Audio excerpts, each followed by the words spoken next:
And welcome back to the pregame interview. Wayne, it's going to be a different team in Murray that we see tonight from what we saw 3 weeks ago.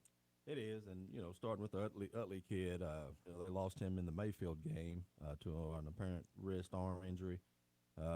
So you take away a kid, such an athlete and leader for you, and absolutely just take him out of your game plan. And it'll definitely be different for those guys as far as how they run their offense and some of the things that they do.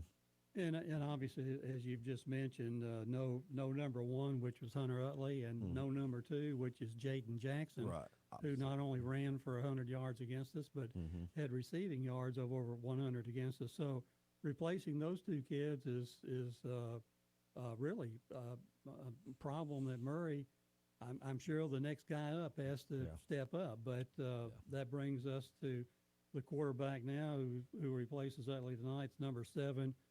Rowdy Sokolowski.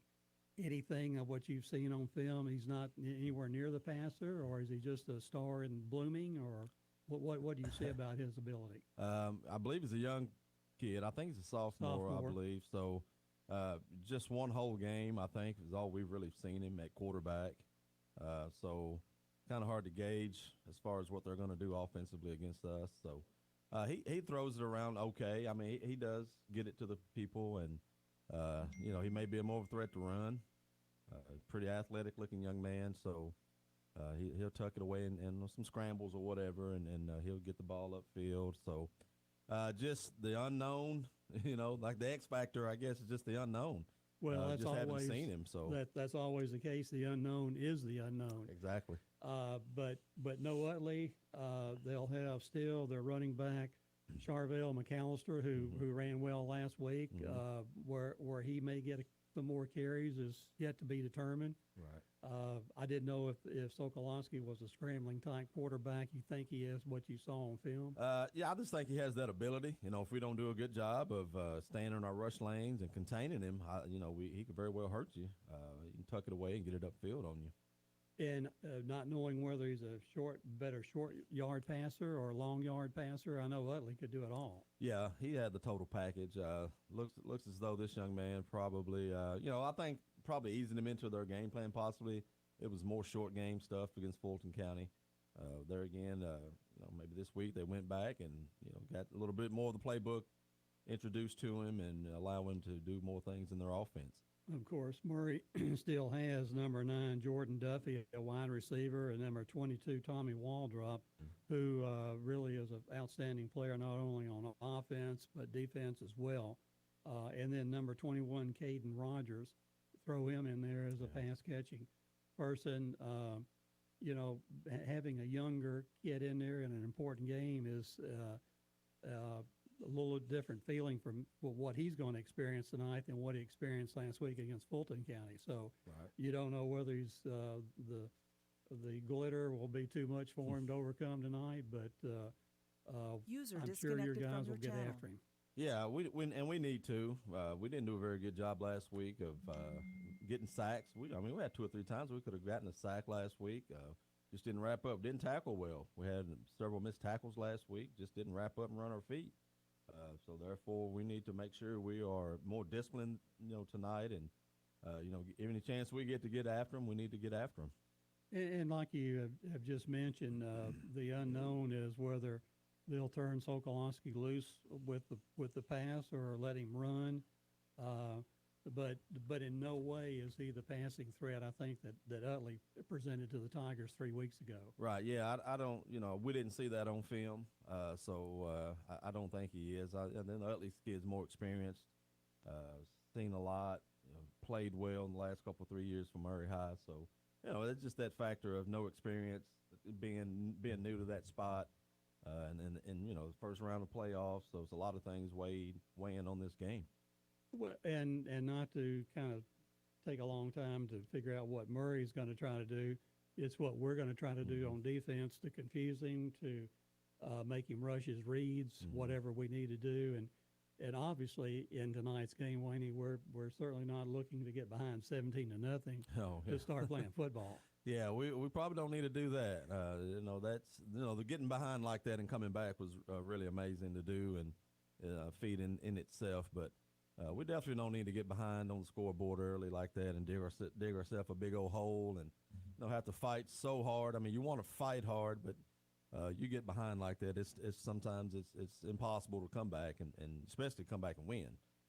But yeah, we need to come out and establish ourselves early and continue to do it throughout the game and be consistent throughout the game, offensively, defensively, special teams. Well, certainly some of the things Murray learned from our game 3 weeks ago is what did we do on offense that created some problems with them with their D-line and vice versa.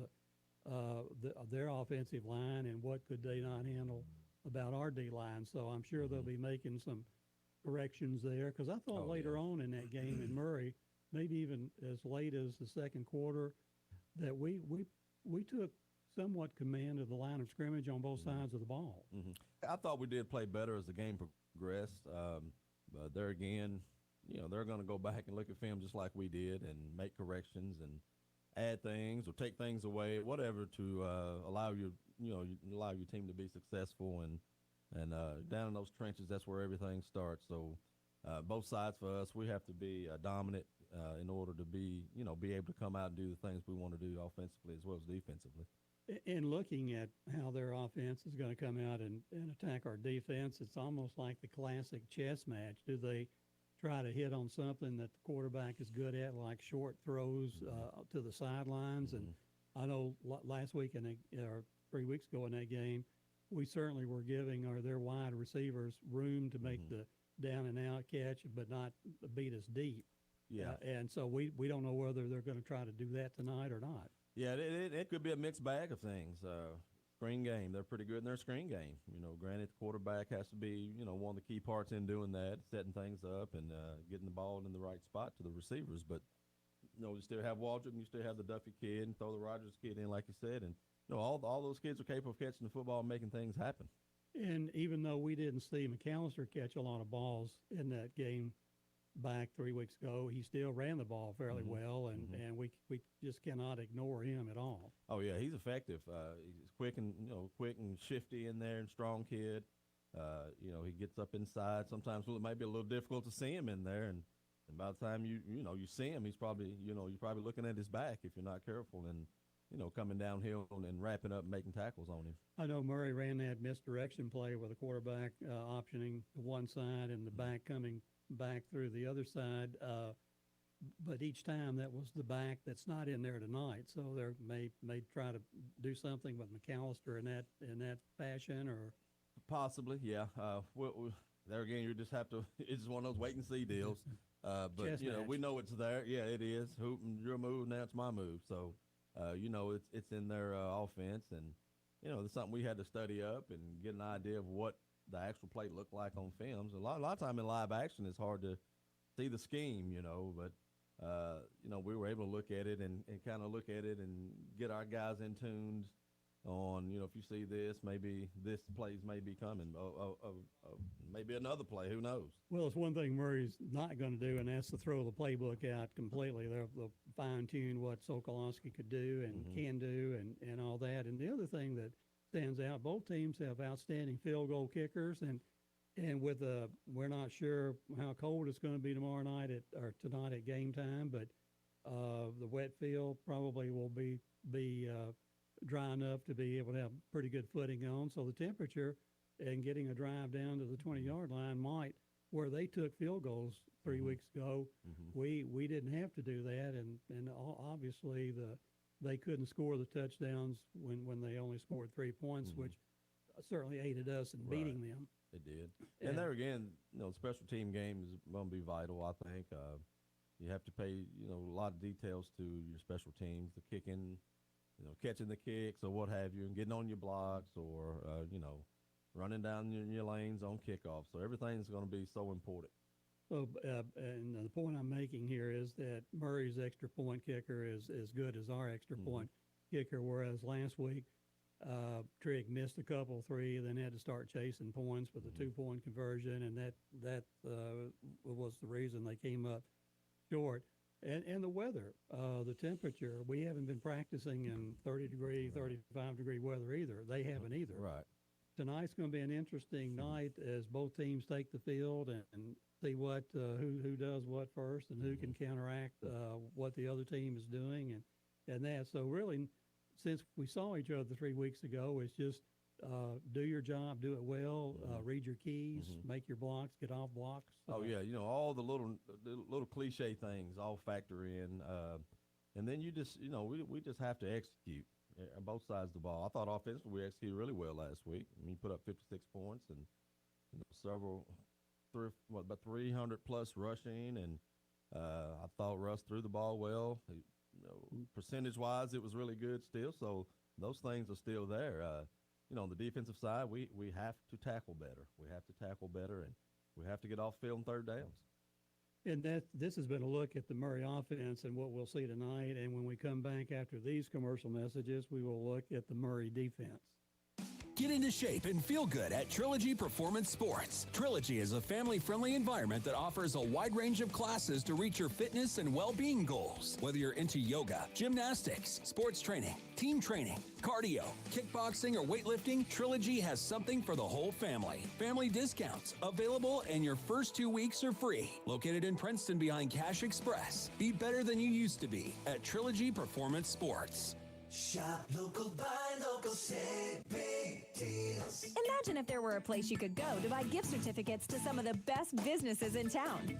Now, imagine all those great gift certificates priced 30, 35, 40%, and at times over 60% or more off retail every day of the week. The Loyal Listener Big Deal Store is online and waiting for you to shop and buy gift certificates to local businesses. Go to WPKYonline.com. This is Carol at the Woodall Agency at 110 West Washington Street in the heart of downtown Princeton. Our agency is proud to have been a part of this community since 1907. We want you to come by and see us soon. We may be able to save you some money on your home, auto, motorcycle, or mobile home insurance. We offer discounts for good students, multi-policy, safe drivers, and many more. We appreciate our loyal customers, and we will work hard to make you feel like part of the Woodall Agency family. Call me today at 365-5541. And welcome back to the final segment of the pregame interview. Wayne will be at full strength tonight. Obviously, Murray won't, and I suspect what Murray's challenge tonight against our offense will be to try to slow down the running attack and do better in the passing game, because our passing game really emerged in that Murray game 3 weeks ago. It did. We'll have a couple, had Russ step up and play well, throwing the ball around. Tripp had a good game that night, and, we found some good matchups. And, Barron did okay catching a few balls and try to spread around a little bit. Definitely want to try to establish a run game. I mean, who doesn't? The 5 guys up front have been playing pretty well-oiled machine. So we hope that continues, and we get De'Eric off early maybe and get some big runs and establish ourselves a little bit there. We won't have to worry about him being ill tonight, will we? We won't. So he's recouped, and that was. That was some heck of a performance, considering the way he felt and looked last week. It was just one of those things that you're just going to remember for the rest of your life.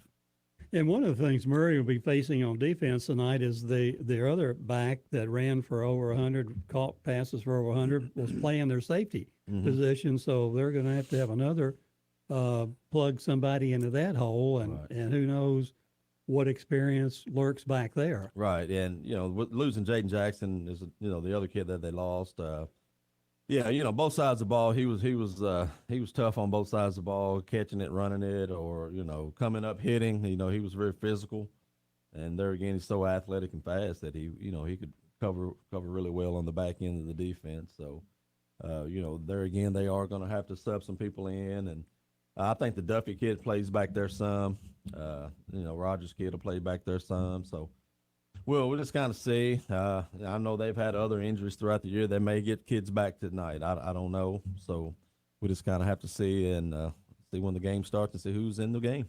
Something you just mentioned a while ago is our offensive line has picked up the pace this year. We're obviously really healthy with our 5 guys up front, and as we pointed out, I think our offensive line, I won't say we dominated them in the second half 3 weeks ago, but we pretty well hit our way with what we wanted to do, especially coming back and scoring 42 points on them. So obviously we still have to be concerned with their nose guard. Oh, yeah. Yeah. If you start with Murray High's defense, you start right there with him, Lawrence Kidd. He's a monster in there. He's going to have to be double team, triple team sometimes. He's so tough. And what that does, it allows Waldrop and, the Damon Boyd kid at linebacker and the Armstrong kid at linebacker to freely run and make plays. And, anytime you get a kid right in the middle of your defense that, has to pay so much attention to, it just allows everybody else on their defense to perform well. And the other thing I think that really wore down Murray 3 weeks ago was the fact that we played fast. And I think that, not that it obviously is going to be a hot night tonight, but still that same thing, whether it's 35 degrees or 85 degrees, it'll take something out of you. It does. And that's what we like to do. There again, it's tempo. It may be fast, it may be slow, but sometimes, up tempo and running fast and playing fast is works to our advantage. And we'll just see how the game progresses, and then if that's what we need to do, that's what we'll do. And of course, one of the big key factors is the fact that we're playing on our home turf at home. So you never can diminish that aspect of, of how big an advantage that might give us. Oh, yeah. We don't have to ride a bus 60 miles. True, and, this cold old night, and you're getting on that old bus, and you're wet and whatever, so. Especially after the game. After the game's always the worst, yeah. Whether you win or lose, you're still getting that on that old bus and having to trudge back up the highway and to get back home. But it was, and that was the best we could do, being beat by Mayfield like that, and, it put us in the position to be able to earn second place, and you earned that first round playoffs at home. So, you talk about goals. Granted, we wanted to be the number one seed and beat everybody in the district, but then the next best thing was to win out and get the home field advantage, and we were able to do that. And because we talk about this in every conference, our practice has gone well this week. They have. We've gotten out every day and practiced, and elements of what they're going to be, nothing we can control. So we have to get out in the elements throughout the week, and it's wet out and winds blowing and all that, and that's what you get in playoff football. And we saw some of that last week against Trigg County, even though it did not rain during the game. It's not expected to rain tonight, but still chilly and injury report wise, we're in great shape. Yeah, we've come out healthy, thank goodness, and we didn't have anybody step in a gopher hole this week. No, not this week, thank goodness. So we'll hope to be full go and ready to play. And we mentioned this where you don't know whether that's going to happen or not, but any chance of getting some heaters on the sidelines tonight to get some of these kids warm when they come out? I'm sure that they would love that. My deal is I want to get a chance to be around the heater, so I don't know why we need heaters. We'll let the boosters take care of that. Yeah, how about, so if anyone has any sideline heaters out there, yeah, we could use them. Obviously, with it being home, we have our home crowd advantage. Murray will probably bring a pretty good crowd as well. They certainly were there in Murray 3 weeks ago, and I thought our crowd showed up well down there. I thought we carried a great crowd down there, very, very loud bunch. And there and down there, it's kind of a unique situation, the way that field's set up, and the fans are pretty close, just as well as that Trigg County. You're right there on the action if you're a fan, which that's really good for the fan base. But I thought the crowd was great down there, driving that hour down, and I'm sure some got down and got a good bite to eat. I'm sure there's several nice restaurants in Murray now. So, but yeah, tonight hopefully we'll return home, and that big crowd will come out for this first round of this playoff game. And as we end the interview, any final thoughts on what we're going to, who we're up against tonight, what we want to get accomplished? Yeah, I mean, there again, it's told the kids it's back to 0-0 now. It's win or go home, survive in advance, however you want to put it. We have to make more plays, and we have to score more points in order to be able to prepare for our next round of playoffs game. So we're expecting Murray High to bring a great game plan up here, whether it's running, throwing, passing, whatever it may be. Those coaches, they're well-coached kids, and, they're going to come up here and get after us, I'm sure. Well, certainly good luck to you tonight, Wayne, and to you and your staff and the players. The Tigers come into tonight's game with a sparkling 8-2 record, having played some really good football this year in spite of some stressful situations. I hope you're at the game tonight, but if not, join Dennis Stevens, Todd Griffin, Gary Goodacre, John Miller, Tess Cowan, and me for the radio broadcast on WPKY-FM 103.3. The live stream will be delayed tonight, and you'll be able to see that on WPKYOnline.com following tonight's conclusion. For Tiger head coach Wayne McGowan, this is Bob Hayes thanking you for tuning in this interview, and now it's playoff time at Tiger Stadium. So long, everyone. Girlfriends, let's face it, we all perspire. And Farmers Dry Cleaners knows what we need.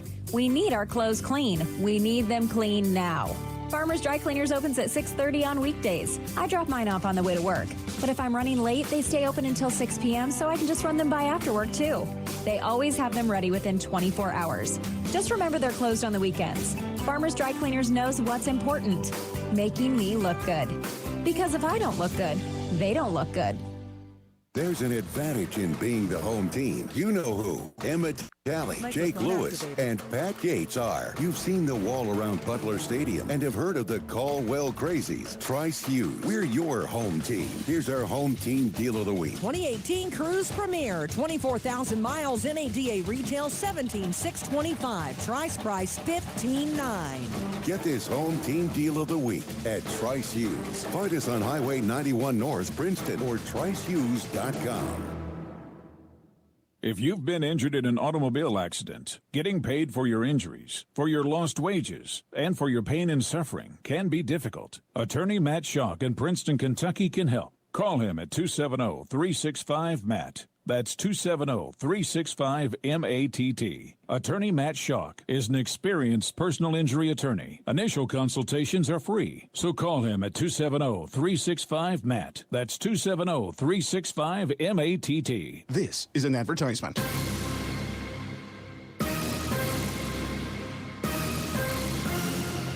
Time to head live to the stadium for a preview of tonight's action with the WPKY Sports Crew. The Caldwell County Tiger pregame show is on the air. And good evening, everybody, and welcome to Tiger Stadium. Tonight, the Caldwell County Tigers will be hosting the Murray Tigers in round one of the KHSAA football playoffs. Dennis Stevens here along with Bob Hayes, John Miller, Tess Cowan in the booth. On the field tonight, we have Todd Griffin and Gary Goodacre. We'll go to those guys a little bit later here in the program. This is the McGregor Group Heating and Air pregame show. McGregor Group Heating and Air are here for all of your heating and air conditioning needs, and I'm sure that's going to be heating, Bob, at this point of the season. Cold night here at the stadium. You can forget air conditioning this time of year, Dennis. Open a window if you need air conditioning. They have all kinds of things. They have installations for new construction, replacements, repairs, maintenance. Offer high-quality products with a highly qualified staff. That's McGregor Group Heating and Air, and they wish the Tigers well tonight. As we enter the playoff season, all the teams here 0-0 on the records, Bob.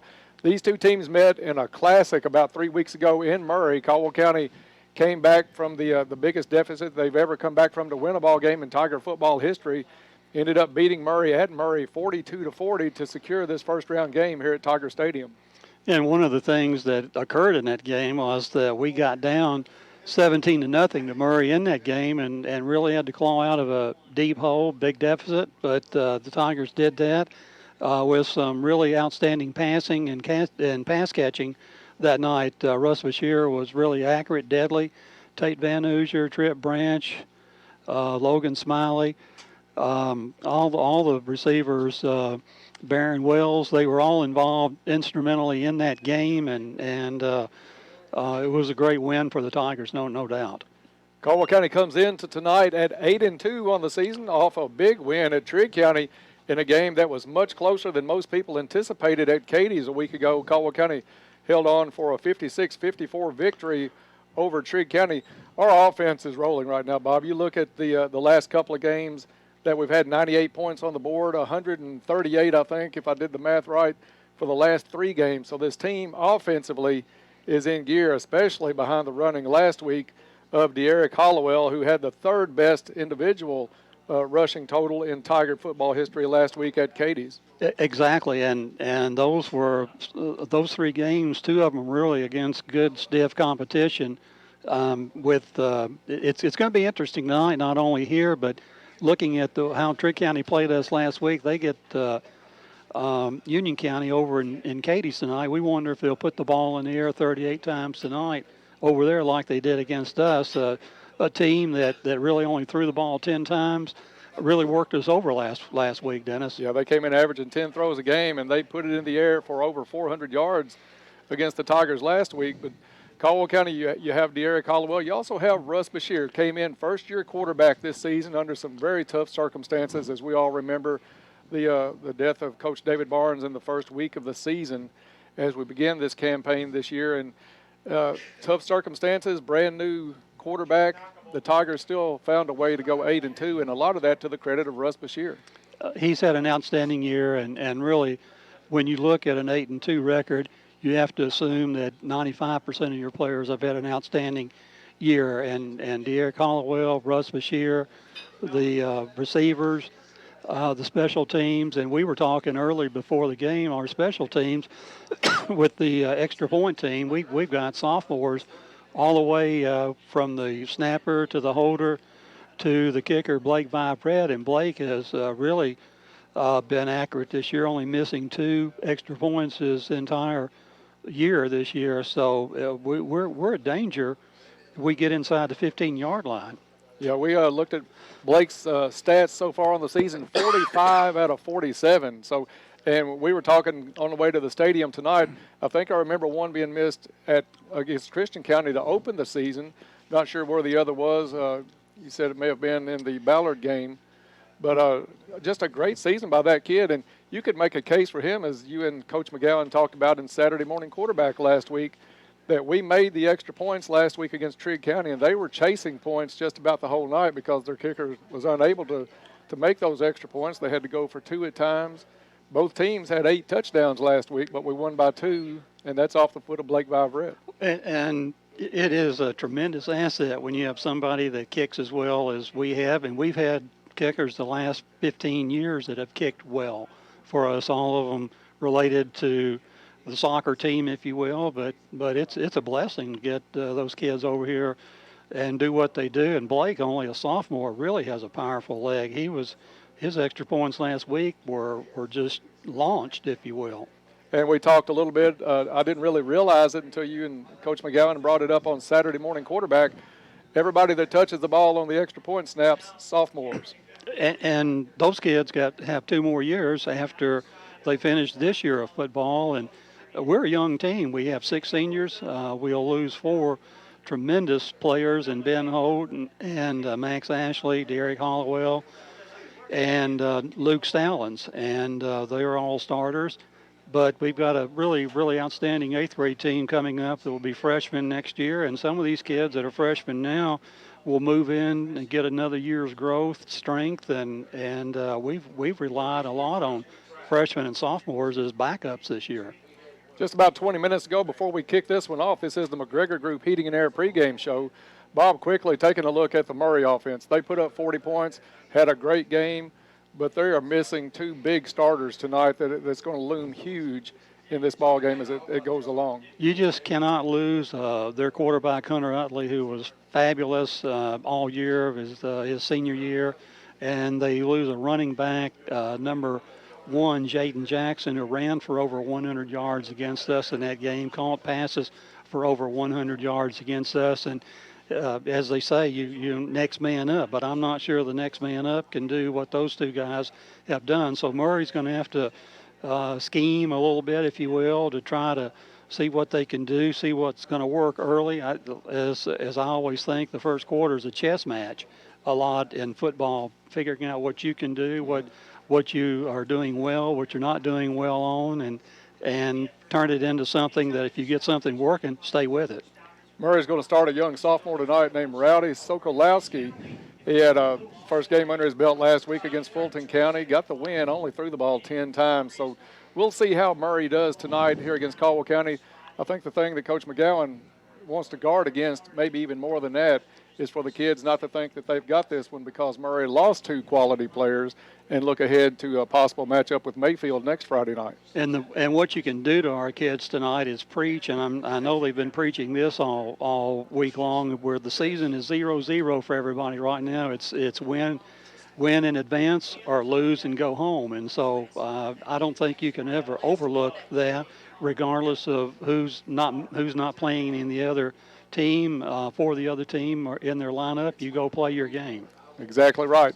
About 18 and a half before we kick this one off, we're going to take a break, and when we come back, we'll go down to the field for the first time tonight with Todd Griffin, so stay tuned. You're listening to the McGregor Group Heating and Air pregame show on 1580, 103.3 WPKY.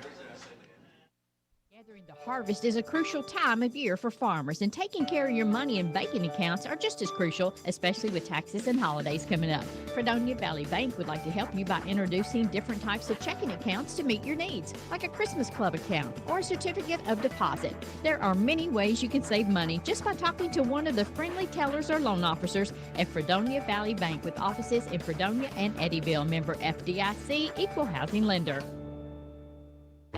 We've all heard the phrase, service above self, or servant's heart. There are some that actually live by this. We call these folks hometown heroes. Nominate your hometown hero by going to WPKYonline.com and clicking on Hometown Hero. They just may be recognized as the Hometown Hero of the Month.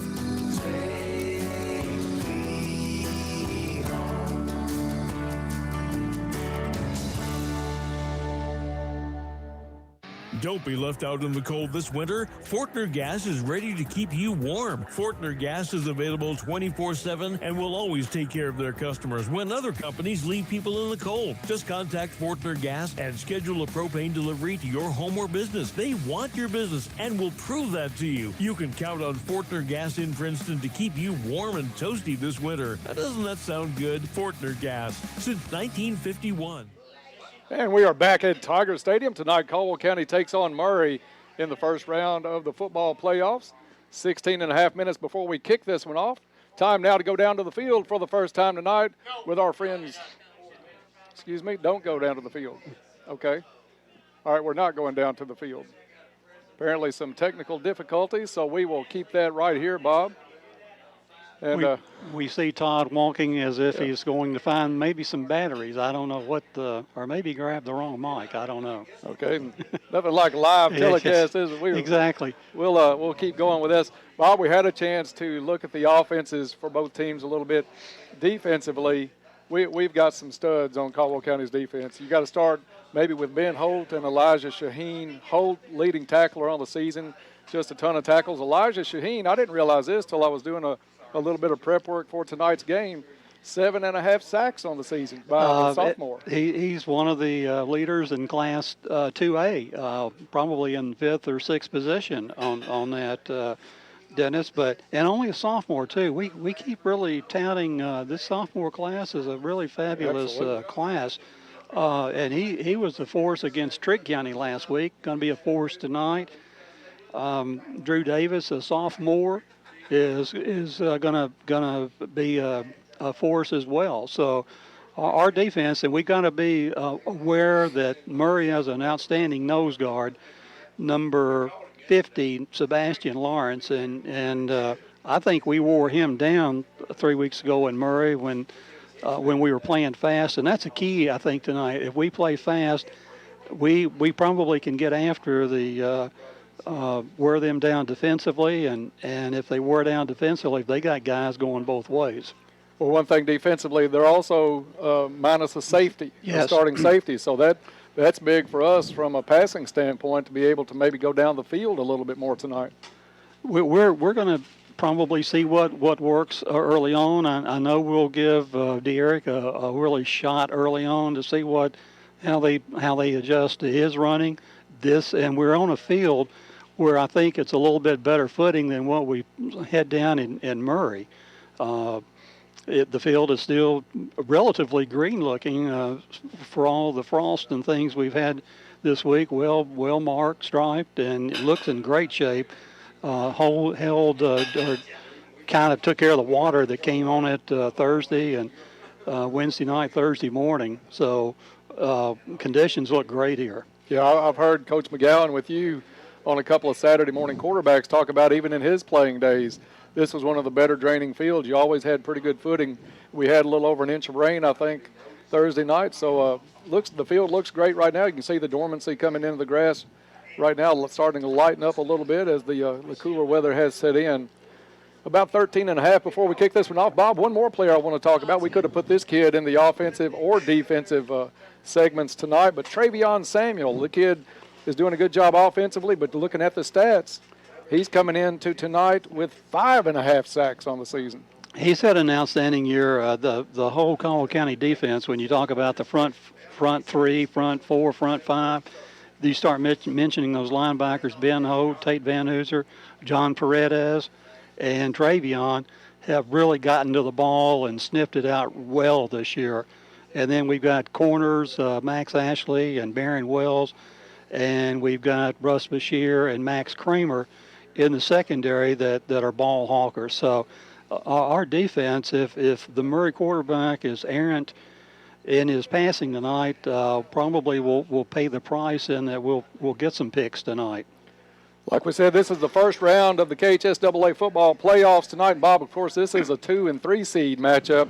But I thought this stat was pretty good before we go down to Todd from YourSportsEdge.com. There were 4 1-seed against 4-seed playoff games in Kentucky last night. The scores were 67-0, 48-6, 46-7, and 50-0. So we've talked before that some of us think the number 1 seed maybe should get a bye and just let the 2 and 3 seeds play each other instead of making teams like tonight. You've got a 1-9 Fort Campbell team traveling to Mayfield to take on the Cardinals. So interesting stat there. Now we'll make sure Todd's got this. Wave at me, Todd. If you got it, all right, man. We are going down to the field. Todd Griffin, Gary Goodacre. All right, Dennis, thanks. Did you guys know that batteries don't like cold weather? Apparently we had a little issue there, but we're good to go now, and we're down on the sideline. And, Gary, it's a little chilly tonight, but not too bad. What do you think? I think it's going to be good football weather. I think it's a good night to go run the ball and hit some people and just let the crisp air of November football take over. It's playoffs, and if you can't get ready for the playoffs, why'd you sign up in the first place? Absolutely. Class 2A playoffs getting underway tonight, and an interesting situation here. And Twyman Boren mentioned this on the sideline report on Thursday that the last time these two teams met in the playoffs, Caldwell County had a quarterback knocked out, and that probably cost Caldwell County the game against Murray. This time, Murray has a 4-year starting quarterback that's not going to play tonight, so shoes kind of on the other foot tonight.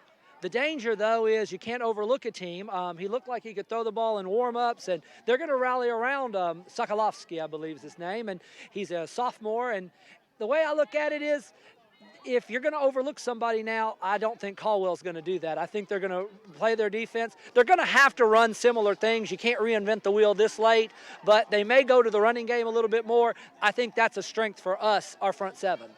I don't think tonight's game will shape up the way the first meeting did. It could. We could end up in a shootout, but I think both teams are going to try to maybe gain some ground on the ground tonight, try to keep ball control. Caldwell's probably going to push it a little more than Murray does, but I think with the Murray quarterback out, they're going to try to keep the ball and keep the ball out of Caldwell's hands. That's what I would do if I was Murray. I would go almost retro, if you will, to the Duncan era and try to take the air out of the ball. I don't think it will work very well because I believe our front seven will be up to the task. I think we just need to do our game. If we do what we did 3 weeks ago, I think we have a Caldwell Tiger victory. Well, Caldwell was able to run the ball the last time around because they completed some passes down the field. Murray's pretty stout up front defensively, was able to limit the ground game early on Caldwell County when the Tigers of Caldwell had the ball. But once Caldwell completed some passes down the field, you started seeing some holes open up in the running game too. I think that one of the weaknesses of this format is you have to play a team too quickly, and I think that favors usually the team that lost. But the circumstances with Hunter Utley's injury, I think, throw everything completely out the window. That's what we talked about 3 weeks ago. Do you play to win the game, or do you play to show things? circumstances show that the team we got this week is not the team we played 3 weeks ago. So what are you saving for? I think you want the home game, and getting the home game and the unfortunate circumstances for Murray, wise decision on Caldwell. This has always been a pretty even series between Caldwell County and Murray, even going back to the 60s. If Caldwell wins tonight, the series is tied 16-16 and 1 all time.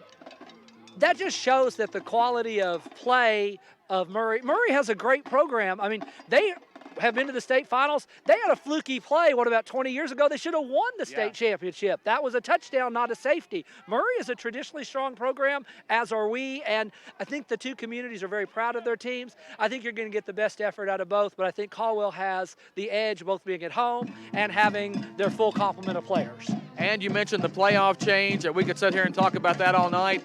The winner here tonight gets to go down to Mayfield probably next week. One of the interesting things about the playoffs was I never liked the rules being changed in the middle. No one knew this was happening, both in deciding what class to apply for as well as your playoff structure. I don't think anyone is served well by rematches in the first round of the playoffs. It happened around 2008, and we had to play Trigg County, and that didn't go well either. Familiarity is not what you want in the first round of playoffs. You want something different and exciting, and I think cross-districting is the way to go. Yeah, we tried this once before, and nobody really cared much for it the first time around. No, and the problem is I don't think you get the feel of a playoff game when you're playing somebody in your district. I mean, at the regional tournament, you're forbidden in basketball and baseball and softball and volleyball to play a team from your district in the first round. But here, it is mandated, unless you're Marshall County, and nobody wants what Marshall County's doing this week. It's cold down here, but, hey, that's part of the playoff atmosphere. Dennis, we're going to be okay down here on the sideline. Back up to you guys as we get ready for Caldwell County and Murray. All right, thank you, Todd, for that. And you and I have been guarding against getting out on that limb too much and predicting the Mayfield win next week, but I think that's a pretty good sized limb that we can go out on. Fort Campbell against Mayfield, and what they were talking about, the rule change this year, or the format change in the playoffs, Bob, intra-district for the first 2 weeks of the playoffs. So the 4 teams that made the playoffs in our district against each other, you had the 1 seed against the 4 seed, which is Mayfield, Fort Campbell, and then, of course, tonight, Caldwell County and Murray, the 2-3 seeds. Those 2 winners will play next week with the highest seed hosting the ball game, the highest remaining seed hosting that ball game, and then you go by a rating system. And I thought that was pretty cool, looking at that before we go back down to the field with the band. And we are going to not have time to look those up. We're going to go down to the field for the playing of the national anthem, and we'll send it back down to Todd.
And as usual, a great job by the Caldwell County Band of Pride tonight with the national anthem. Just under 5 minutes to go before we kick this one off. And Bob, before we close out the pregame show, the thing I was talking about, the third round of the playoffs goes by an RPI rating. And right now, Caldwell County in Class 2A has the 4th best RPI rating in the state, coming in at 6.69128. 3 teams in the 7s above them, but Caldwell County the highest team after the 7. So A lot of people think a lot of Caldwell County. We'll see what we get going here tonight against Murray. That's going to do it for the McGregor Group Heating and Air pregame show tonight. We appreciate those guys helping us bring you Tiger football all season long. They can take care of all of your heating needs this time of year. If you haven't checked that heater, check on it and give them a call. If you have any trouble at all, they'll take care of business really quickly. When we come back. And Dennis, before we go down to the field, injury report tonight being sponsored by Dr. Mike Littlejohn. Dr. Mike likes to wish the Tigers a safe and successful game. Dr. Mike Littlejohn, your one-stop shop for all your sports medical needs, and everybody for the Tigers is healthy.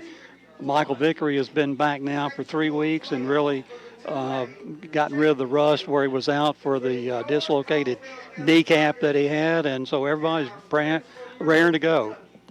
And players are going out on the field, and we'll get set to go down with Todd in just a second for the coin toss tonight. Coin toss is brought to you by Travis Construction and Concrete. They'll take care of all of your concrete needs, including driveways, porches, foundations, basement walls, and more. Good luck, Tigers, from Travis Construction and Concrete. We'll send it down now to the field with Todd Griffin. All right, guys, getting ready down here for the coin toss. Just some final shaking of the hands going on before Caldwell County and Murray get ready to go at it in the 2A playoffs. All right, guys, National Federation of High Schools and the Kentucky High School Athletic Association require sportsmanship. It's going to be real simple. Blue's going to talk to blue, white's going to talk to white. There'll be no baiting or taunting of the opponents. You guys have been selected captains tonight. Make sure that happens on the field. Don't get us involved in it. Take care of it, clean it up, get to the next play. All right? That's a heads, and that's tails.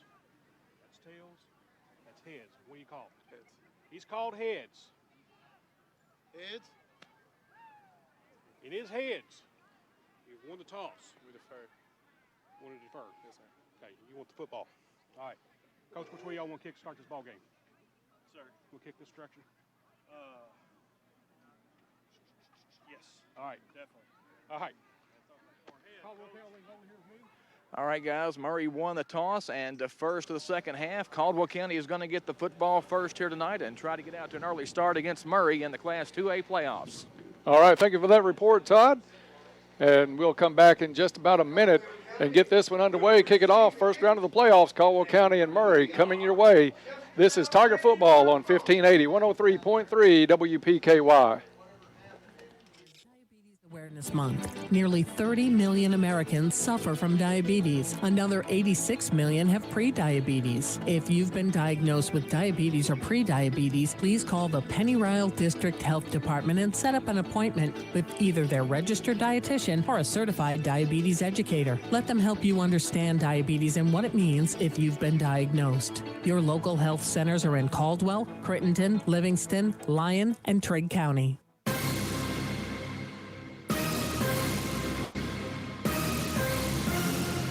The time for talk is over. It's game time. Caldwell County football lives on WPKY.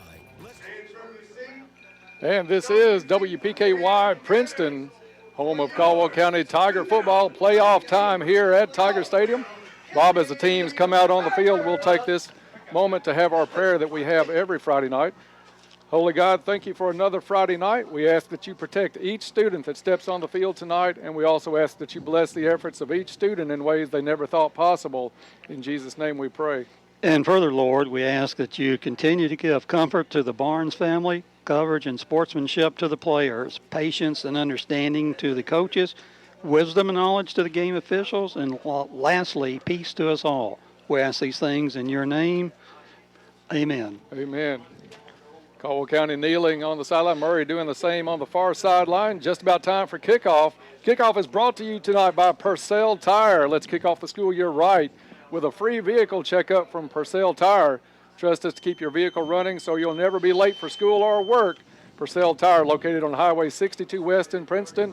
And you can also reach them online at www.purcelltire.com. And we also want to remind you that the first quarter of tonight's ball game is being brought to you by Cozy Living. Cozy Living Interiors and Boutique has been under the ownership of Pam and Hab Haberlock for the past 3 years. Beautiful furniture, bedding, accessories, and gifts. Stop in and see Jake, the store mascot.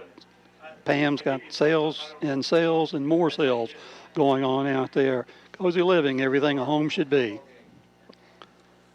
And players are coming out on the field now. We were just checking to see if somebody would close the door up down there. It's cool tonight, Bob, for this playoff game tonight. It's going to be in the 30s here at kickoff.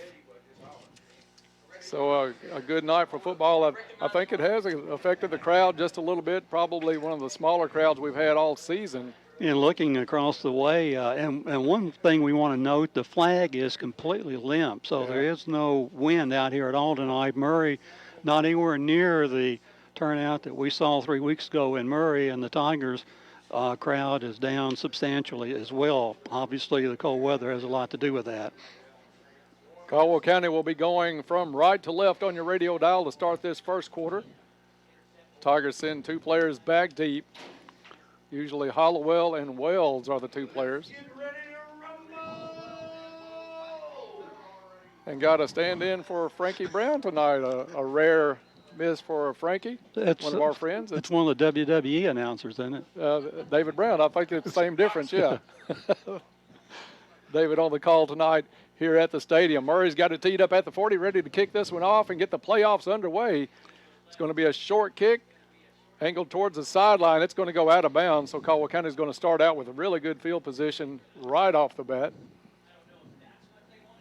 Russ Bashir will come out and bring the offense out that's just running roughshod the last 3 games, Bob. 40, 42, and 56 their last 3 games. Tigers will start possession at their the Tiger 35-yard line. And they are. Okay, they're going to mark it there at the 35. He gave a signal of an illegal procedure. Kick went out of bounds. So Caldwell County is going to take over. It's Bashir out of the shotgun. 2 receivers to the far side. Whistle's already stop and play on this one. And did ball foul. Now they're going to get a, did he just forecast the procedure call? Because he did that before the players lined up.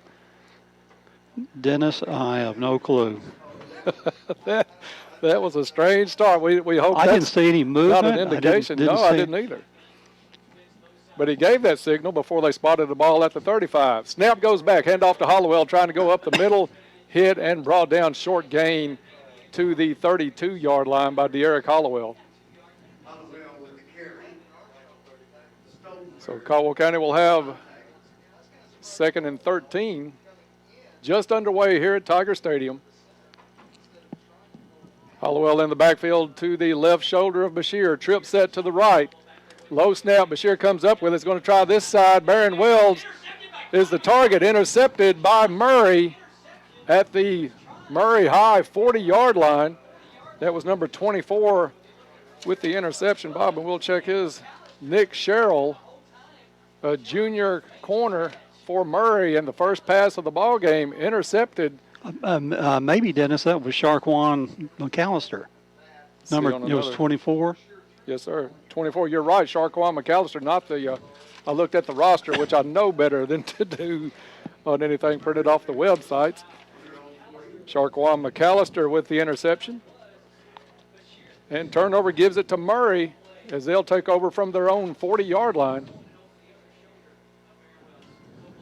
And off Sokolowski goes to McAllister. McAllister picks up about 3 on the carry. Van Hoosier on the tackle for Caldwell County.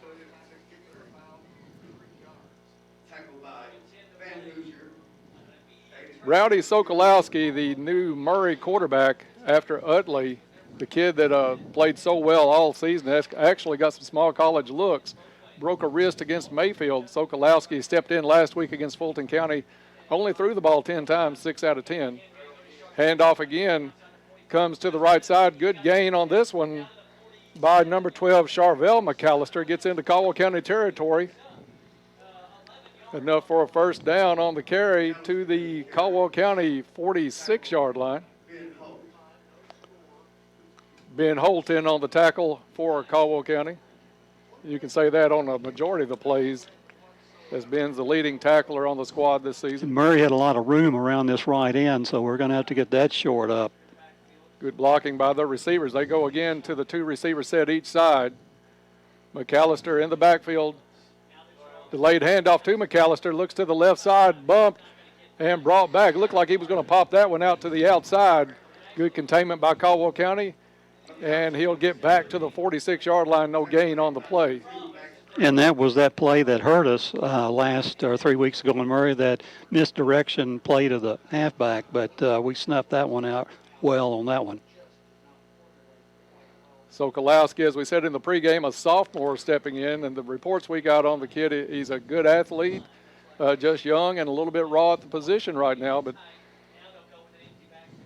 you have injuries, it's next man up, and he was next in line. Sokolowski to the outside. This one's not going anywhere but backwards, a loss for Murray. Back him up about 2 yards on the play. Pass was completed. Jordan Duffy with the reception. Max Kramer threw that one down for a loss, 2 yards back.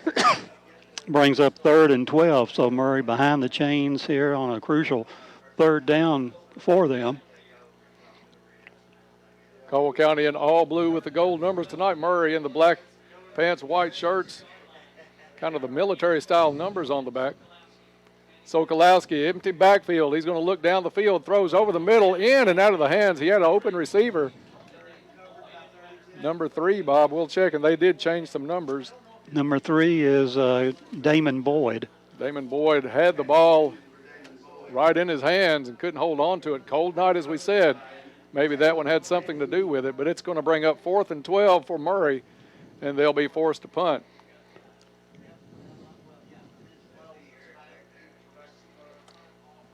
Caldwell County's got one person back at the 20. Kick is away. Good high end-over-end kick. Fair catch by Caldwell County's Barron Wells. Bobbled it a little bit, able to fall on it. And the Caldwell County Tigers will take over from their own 22-yard line. So the defense came out, took care of the interception, and gives it back to the offense.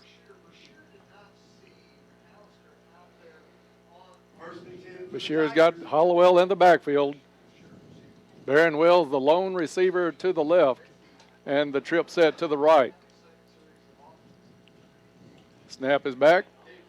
It's going to be Bashir on the keepers. Got some room, gets around the left side to the 30, up to the 40, nearing midfield, and pushed out of bounds in Murray territory at the 47-yard line of Murray. Design keeper by Russ Bashir. Nice hole on the left side of that line. He got some open space, and it was all the speed of Bashir down to the 47 of Murray.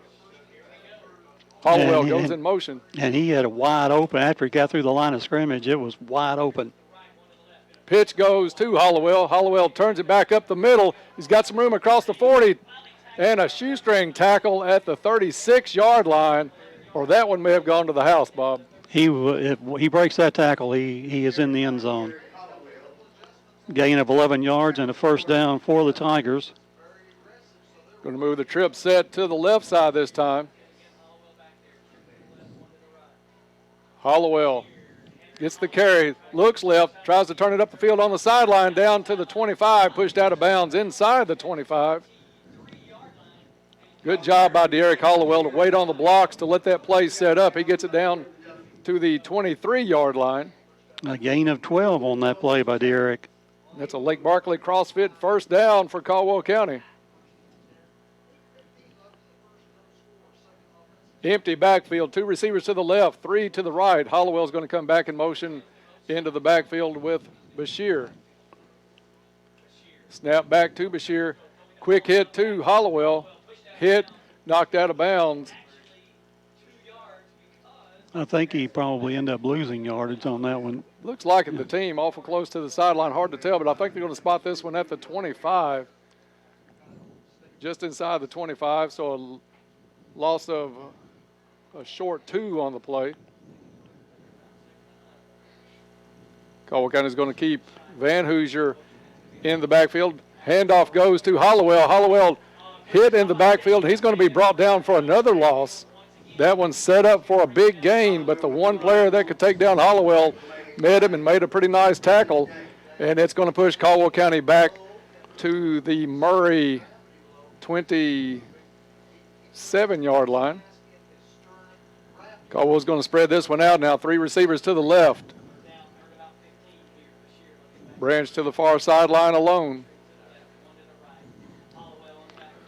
Wells, Smiley, and Van Hoosier in the trip set to the left.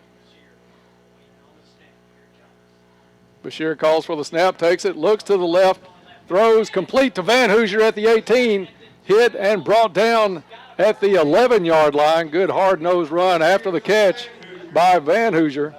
Marked at the 11, a pickup of 16, and should be enough. It is for the first down.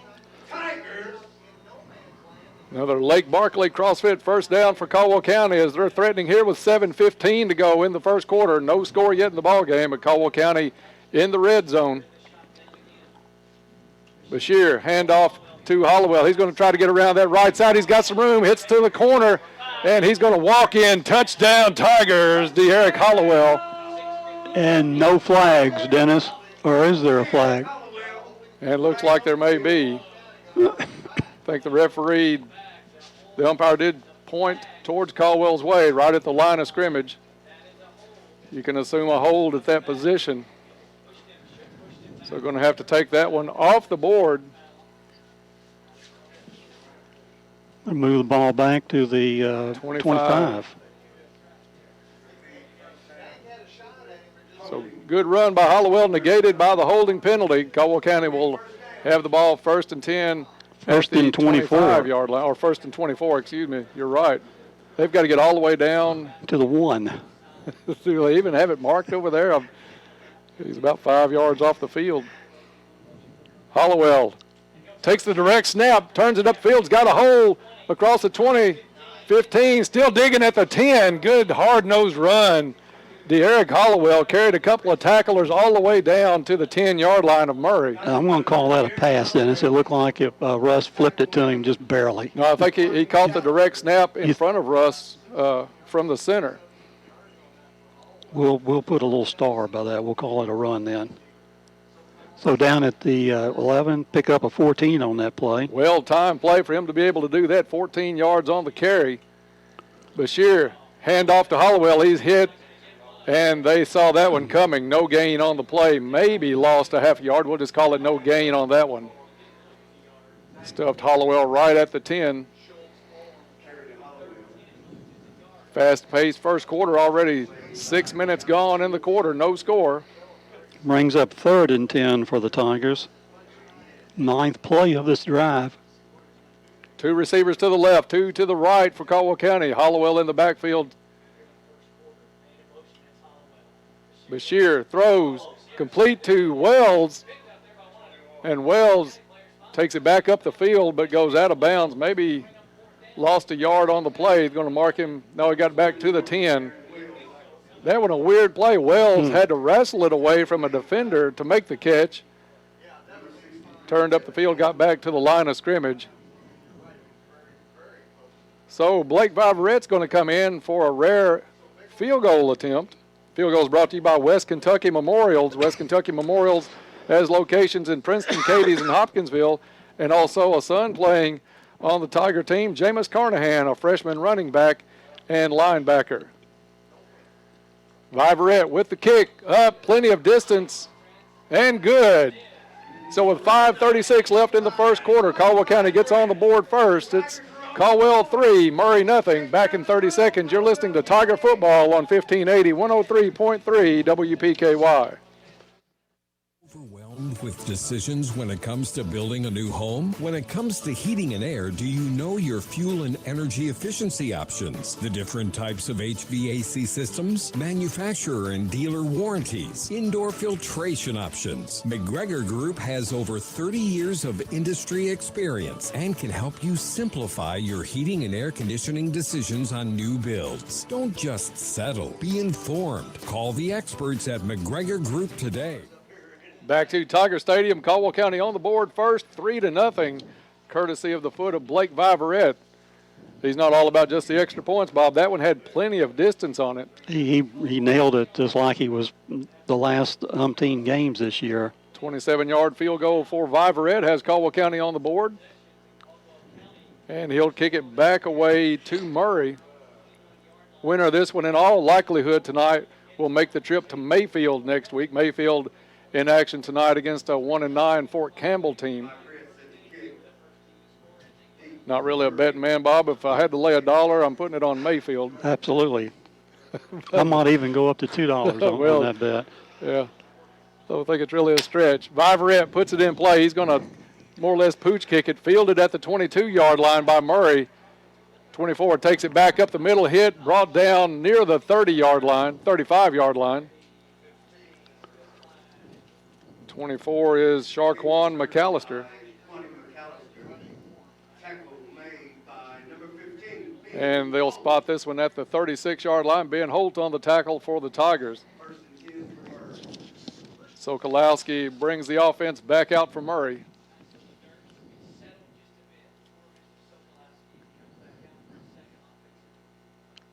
Murray's going to send two receivers out wide to the right. Sokolowski with the delayed handoff again. Picks up about 2 on the play. That was number 22, Tommy Waldrop. Ben Holt again on the tackle up to the 39-yard line. Pick up 3 yards on the play. 2nd and 7 for the Murray Tigers. Sokolowski has McAllister in the backfield. Caldwell County showing blitz. Sokolowski backs off. Caldwell County still up on the line. Play clock ticking down. 4 seconds left on the play clock. I'm not sure they'll get this one away. Going to have a timeout. And I think a timeout may have been called. It was timeout called from the sideline by Murray as they saw that play clock ticking down. With the timeout, we'll take a quick one along with them. 3-0 Caldwell County in this one. This is Tiger Football on WPKYOnline.com. Caldwell County sports coverage is brought to you in part by Treasures Remembered, Wallace Toy, Josh Ray, Woodman Light, Armory Gun Shop, Black Patch Grill, Jeff Russo, Attorney at Law, Pet Grooming by David Rogers, Taco John's, The Joint Barbecue, and by Community Medical Clinic. Caldwell County Sports on 1580, 103.3 WPKY, worldwide at WPKYonline.com, and on your free WPKY app. Back to Tiger Stadium. Timeouts brought to you this season by Russo Law. Russo Law is located in downtown Princeton and ready to serve all of your legal needs. And Bob, we will say we appreciate all of our sponsors this season. They've been a great help to us to bring Tiger football all season long. Anybody that wants to get in on basketball season just around the corner, give the radio station a call, and I'm sure the folks will be able to fix you up with a good package to help us bring you Tiger basketball. Murray with the pitch. Sokolowski up to number 22. Not much there on the carry, though. Tommy Waldrop with the carry. Pretty nice spot up to the 41-yard line. It's still going to be 3rd down and 5 coming up for Murray High. Bob, really, we don't expect anything flashy tonight from Murray with the 2 kids, 2 starters out of the lineup, and a brand new quarterback with only 1 game under his belt. What he doesn't need to do, it would be making mistakes early in the game.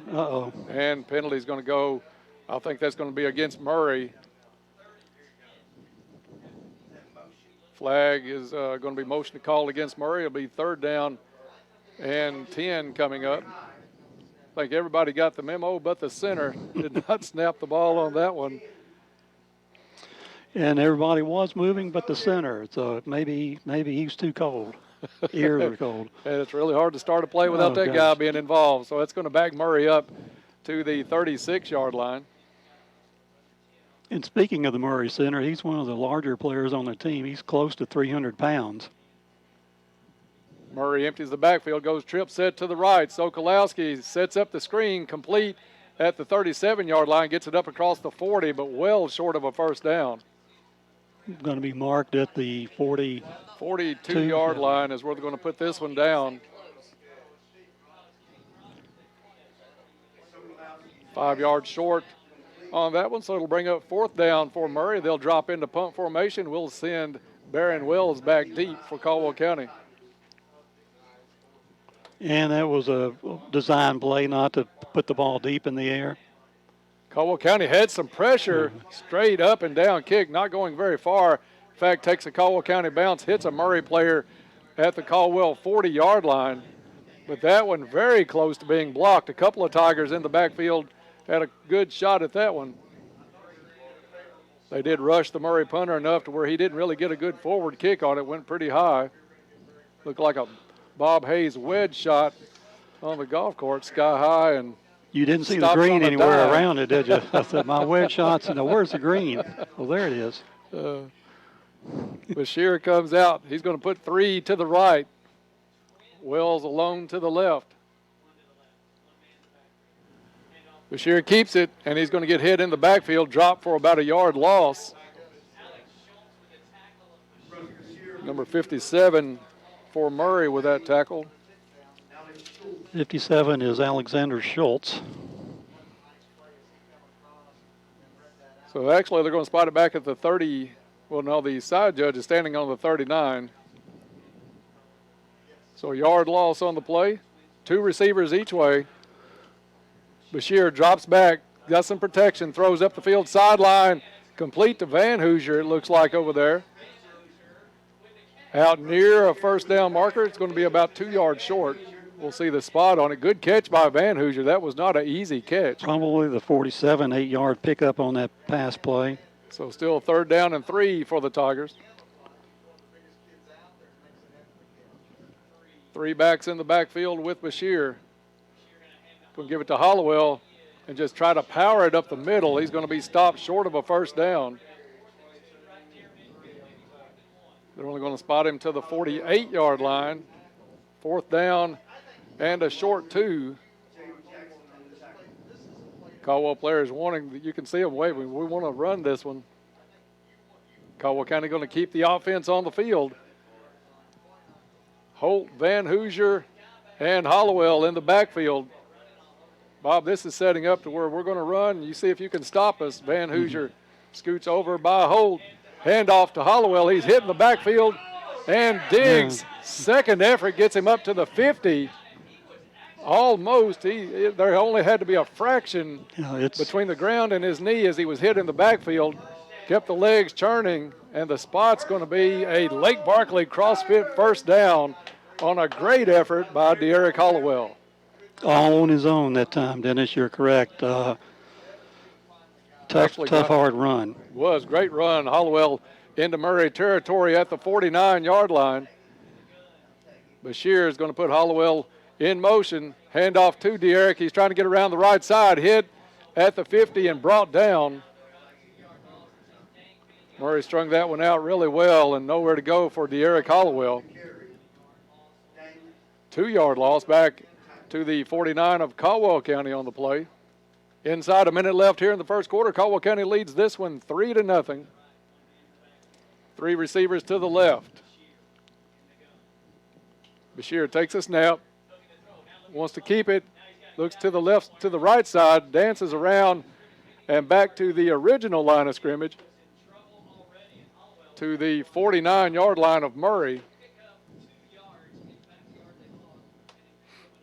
Murray really not fooled by these keepers. Russ did have the one big run here in the first quarter, but the last 2 or 3 have been snuffed out with very small gains. And brings up, if we get the play in, brings up 3rd and 10 for the Tigers. 16 seconds and counting down to 11 now. And the players walking off the field. I don't think they're even going to try to get this one in. That'll be the end of the first quarter, and after 1 quarter of play, it's Caldwell County 3, Murray nothing. We'll be back in 1 minute. You're listening to Tiger Football on 1580, 103.3 WPKY. Bank, your dream home may be closer than you think. At First Southern Bank, they believe that people matter, having spent over 35 years providing personalized service for real people from real people. Let their people work with you to get you in your dream home. Visit fsnb.net to learn more. First Southern Bank, Princeton, member FDIC, equal housing lender, NMLS 409424. James Bond Roofing has been servicing the residents of Caldwell County for 25 years and has seen many years of Tiger sports accomplishments. They would like to wish all of the Tiger sports teams good luck this season. However, there are a couple players out there they are a little more partial to. So here's a big James Bond Roofing shout out to their very own Tiger football players, Ben Holt and Carter Jackson. Go get them, boys, and go Tigers! Back to Tiger Stadium as we get set for second quarter action. Caldwell County heading toward the cab this quarter. They're facing 3rd down and 11 from the Murray 49. Bashir wants to go sideline. He's got Branch complete at the 18, and he's going to walk in as the defender from Murray fell down trying to go for the interception. Touchdown Tigers. Great concentration by Trip Branch. And I think that's worked several times here lately, Bob, where Bashir just throws it up, lets Branch, a tall kid with some jumping ability, just go up and get it. He did the same thing there. Murray's defender came down, stumbled, and Tripp could have just walked into the end zone backwards from that point. And that's what we saw in the Murray game 3 weeks ago, where he could out jump that cornerback, and that's what he did there. The cornerback had no prayer to get that ball. Taco John's extra point is up and good. So with 11:51 to go in the first half, Caldwell County extends the lead. It's now Caldwell 10, Murray nothing. We'll be back in 30 seconds. This is Tiger Football on 1580, 103.3 WPKY. For sweet deals in Princeton. Shop all these great businesses for their holiday open house November 8th through 10th. Posh embroidery designs and promotions. Cozy living interior and boutique. Feather Your Nest. Newsom's Ham. The Joshua Tree. Armory Gun Shop. Black Patch Grill. The Cat's Tail Used Books. The Tin Roof. West Market. And Bows and Cleats. Come join the fun and shop till you drop. November 8th through the 10th in Princeton. And back to Tiger Stadium, Caldwell County. Bashir to Branch has the lead out to 10 points now, as Viverette will set this one up at the 40 to give it back to Murray. But just a great catch and concentration by Tripp Branch. The coverage was pretty decent. It was just a matter that Tripp was able to go up over the defender, pull that one in, and just walk in from there from the 18 on in. Able to keep his balance, and you're right, just walk to the end zone from that point on. So Caldwell County starting to flex its muscle a little bit here as we get into the second quarter. Bob, you want to tell us about the second quarter by our friends at Cozy Living as Viverette kicks this one off. We'll let this one be received and tell about our friends then. Received, but the whistle's going to blow it dead, so flag on the sideline. We'll do this one again. And while we're waiting for the players to reset, the second quarter will be brought to you by Cozy Living and Interiors and Boutique under the ownership of Pam and Hab Hammerlock. Hab has the local U-Haul dealership here in Princeton, so stay tuned when you have a chance to get out there and see some of the sales. Or obviously Thanksgiving, Christmas coming up, lots of things in that store, good-looking stuff. So stop by and see Cozy Living Interiors and Boutique, located next to the bowling alley in Princeton. Everything a home should be. And Caldwell County got a jump on the kickoff, got across the line before Viverette made contact, so we'll do this one again 5 yards deeper. Teed up at the 35. And this one is going to be angled, received at the 30-yard line by Murray. Dances across the 35, hit and brought down around the 37-yard line.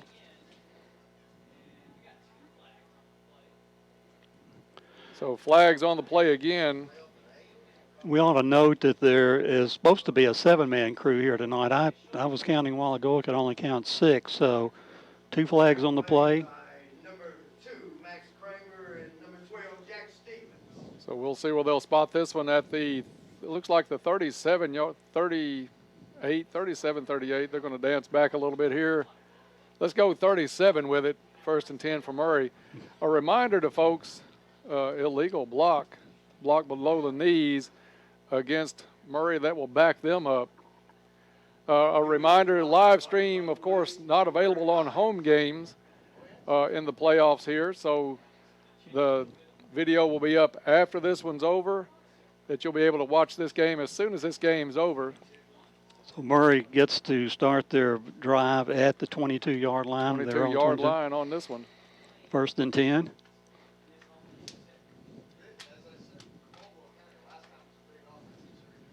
So Sokolowski takes a snap, looks to the sideline, complete to number 22, and thrown out of bounds. Tommy Waldrop on the reception. Waldrop, an excellent athlete in his own right. Nice gain on the play of 8, and it'll be 2nd down and 2 for Murray. We will send 2 receivers each way, handoff to the back. He's got the 1st down and more, tripped up near the 39-yard line. Run of 8 yards. McAllister again. Charvel McAllister gives Murray a 1st down at the 38-yard line. 10-0. Caldwell County leads this one.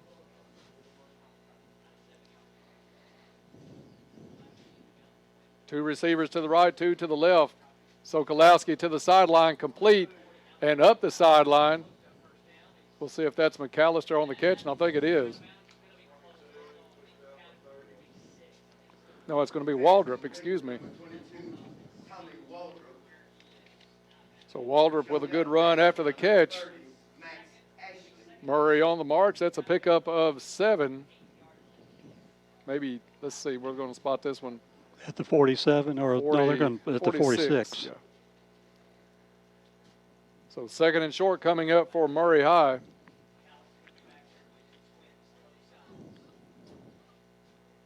Two receivers set each side for Murray. Sokolowski, the handoff to McAllister, weaves his way in and out and gets a 1st down into Caldwell County territory inside the 45 down to the 44-yard line.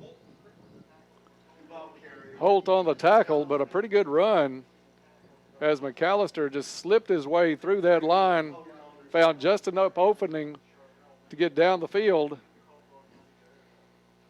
Pick up another 1st down for Murray. Sokolowski with McAllister in the backfield. Waldrop, the far side receiver. 2 receivers each side for Murray. Sokolowski's got some pressure. Tries to get away, throws complete to the sideline. And it's Waldrop, cuts it back to the middle. Waldrop's got some room. He's across the 35, trying to get around the end. The 30 wants to turn it back up, slips when he tried to pivot, and goes down at the 26-yard line.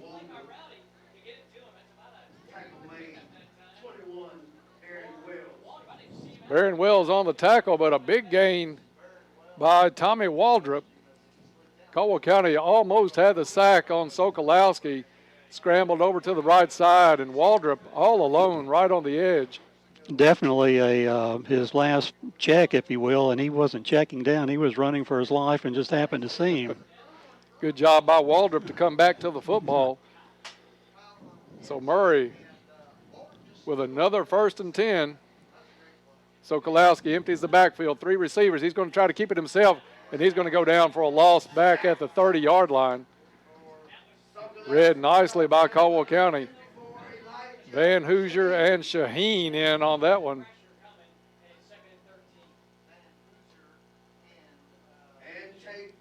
It's going to be fun watching where Shaheen ends up in a couple of years during his senior season, what kind of offers he's going to get, because that kid is a monster as a sophomore.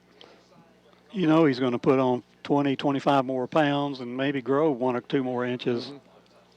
And he's an excellent player right now.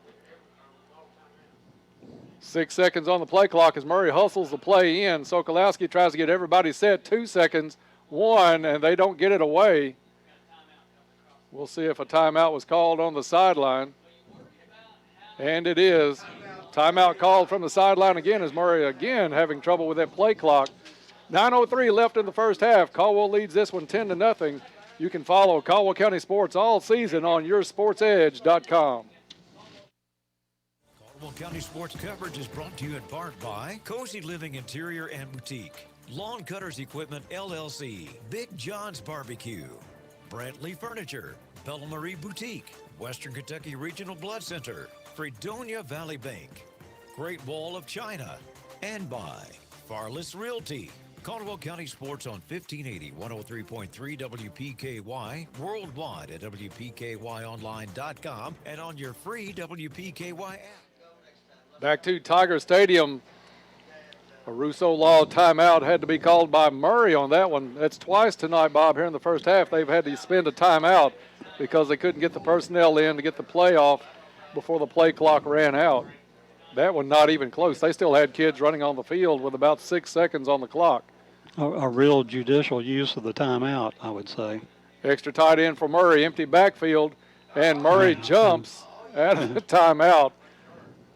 That's got to be even more frustrating for the coaching staff. That'll back them up 5 yards out of a timeout.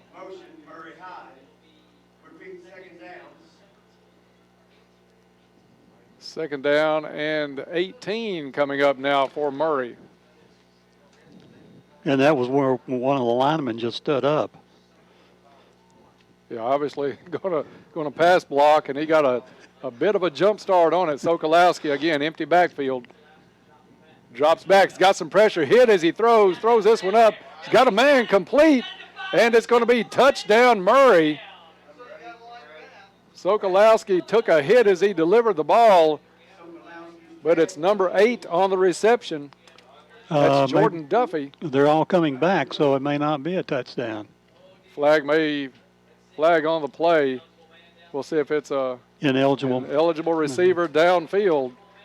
So another break for Caldwell County.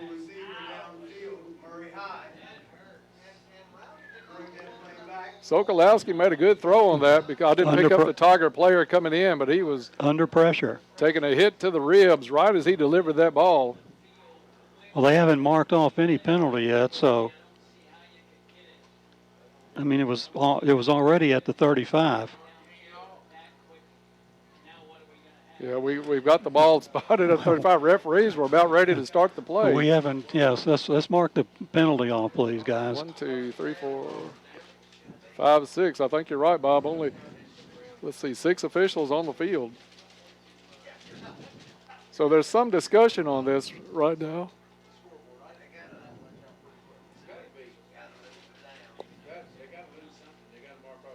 And still waiting on this one.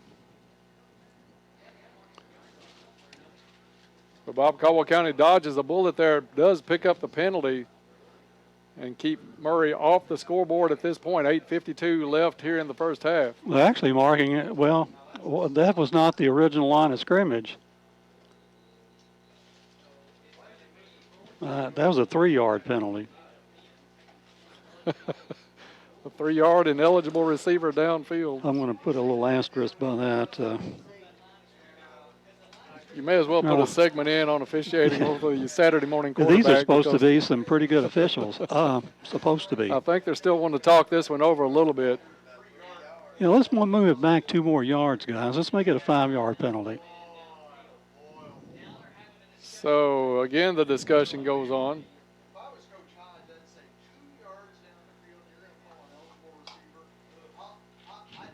So they threw the flag. I'm hearing our friends from the Murray broadcast station. Flag was thrown only 2 yards down the field for the ineligible receiver. I mean, rules are rules, but. So it's now second and probably 21, Dennis. We'll call it second and long just to make sure we don't jump the gun on the officiating. Sokolowski drops back. He's got some protection. Throws down the field complete at the 25-yard line. And that's Duffy again on the reception. Down to the 20, where they're going to mark it, 22, 21. 21-yard line. Sokolowski had a pretty strong arm apparently, Bob, because he's delivered a couple of bullets here in the first half. He is 6 for 7 tonight, so he's throwing the ball well. Only threw the ball 10 times last week against Fulton County. They line up like they're going to run on 3rd down. Little wing T looking action as they get up to the 20. Kind of a strange setup. Looked like they were going for a short yard gain on that one when they still had 3rd down and 5 or 6. Yeah, at least 3rd and 5. Now we'll see where the field goal kicker comes in or not. Yeah, the back looked like an old wing T setup, and he took the dive up like he was just trying to pick up a yard. They're going to set up in it again. That's the old wing T style that was so popular a couple of decades ago. Sokolowski rolls back out of it. He's got a player open in the end zone. Touchdown Murray. Sokolowski to number 22, Tommy Waldrop. I don't see any flags on that one. Caldwell County maybe set up for the run out of that wing tee, and Waldrop got behind the defense by 3 or 4 yards. Sokolowski delivers the touchdown pass, and Murray keeping this one close. He'll try the extra point attempt, and is it Waldrop that does the extra points for Murray? It's Maris. Maris. Maris, strong leg. We saw that 3 weeks ago at Murray. Extra point is up, plenty of distance, and good. So with 7:22 left in the first half, Murray gets on the scoreboard. It's Caldwell County 10, Murray 7. Back in 30 seconds. You're listening to Tiger Football on 1580, 103.3 WPKY. Corner and Magnolia Tea Boutique in Hopkinsville has everything you need. Monogram gifts like cozy pullovers, Charles River raincoats, and a large selection of bed stew purses, jewelry, and accessories make perfect gifts for the ladies on your list. Come see us and check out our adorable UK sweatshirts, as well as men's t-shirts and a huge selection of ladies' clothing in sizes small to 3X. We can't wait to see you at 5120 Princeton Road or visit us online at Magnolia2, that's TOO.com. And back to Tiger Stadium. As Murray gets on the scoreboard, Sokolowski to Waldrop, and it's 10-7 Caldwell County. So the Tigers will get the ball back. Hollowell and Barron Wells drop deep for the Tigers.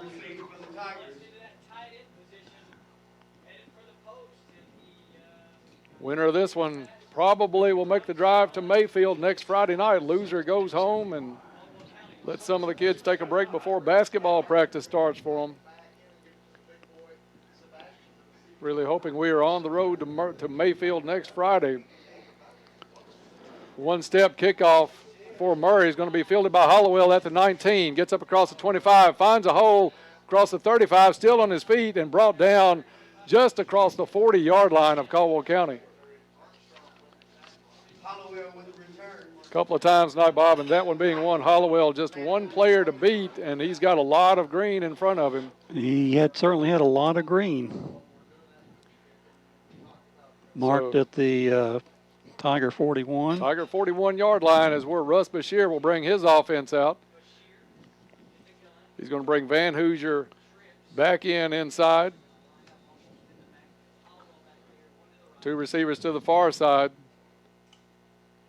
Hollowell takes a handoff. He's going to go to the left, hit, and he's going to be brought down behind the line of scrimmage. Murray doing a good job stringing out Hollowell on these runs where he's trying to get outside. They've stopped pretty well our running attack, except for maybe 2 or 3 plays. So we may need to go to the air here, Dennis. Loss of 2 by Hollowell. Back to the 39-yard line. 2nd down and 12 coming up for the Tigers. Trip set to the right. Bashir looks right. He's going to keep it himself. Got a wide open field. He's across the 45, 50, and knocked out of bounds. Flag comes in as he was hit after he went out of bounds. That'll tack 15 more on, we're fairly sure. But Bashir down to around the 48-yard line of Murray. And then hit hard, pushed out of bounds almost to the track on the far side. So that's one where Murray was unable to pull up, knowing Russ was going to step out of bounds, but the personal foul is going to tack on 15. Well, we'll see whether they make it a 15-yard penalty or a 12-yard penalty or a 9-yard penalty, or should be at the 33-yard line of Murray. When they got that one right. All right. We'll put them back in our good graces for a while now. Ball spotted on the 33 after the big gain and the penalty. Lake Barkley CrossFit first down as Smiley goes in motion. Bashir rolls right, looks back up. He's going to go down the field. He's got Branch in and out of the hands of Trip Branch at the 3. That one kind of hung a little bit on Russ as he got it up there. Branch almost pulled that one in. Would have been a great catch. Wide open, and Tripp got both hands on it. Normally when he gets both hands on the ball, it's secured. But a night like this, as cold as it is, that football is slick. Yes, couldn't hold that one. 3 receivers to the right. Wells alone to the far side. Hollowell takes a handoff. He's going to come right, wants to turn it up the field across the 30, 25, 20. Brought down just shy of the 15 at the 17-yard line. And is there a flag on the play down here? And there is a flag back at the 33. Holding against Caldwell County will bring that one back. We can't get a good run off. But Hold or a block. No, a block. Looked like a block in the back by Caldwell County is going to bring that one back.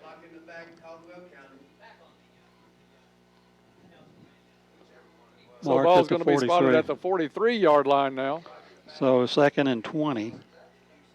A lot more flags in this game than we had 3 weeks ago at Murray. 2 receivers each side. Bashir has Hollowell to his right shoulder. Snap back to Bashir. Looks down the field. Goes to Branch. Complete at the 25 and brought down immediately. But a good throw by Russ Bashir right on the money to Tripp Branch. And I almost think Tripp was interfered with. The defender had his arms all around him when Tripp hauled that ball in. And they got it now marked at the 25-yard line on this one. That was a great throw because you're right. The coverage was wonderful on Branch. Pickup of 18 yards. It brings up 3rd and 2 for the Tigers. Hollowell hit at the line of scrimmage, bounces off, tries to get outside. He's going to be thrown for a loss back near the 31-yard line. They are really keying on Derek Hollowell, trying to stop a big night from that young man. Of course, coming off the 3rd highest single-game run total in Tiger history last week against Trigg County, where he collected, I think it was 292 yes. on the ball game. I'm going to bring up 4th and 8. And a flag is going to bring Caldwell County back even farther. I didn't see the flag, but they are marking this one all the way back at the 46-yard line. This is another 15-yard penalty. And they're saying blindside block. It's the first signal I've seen on that one all season.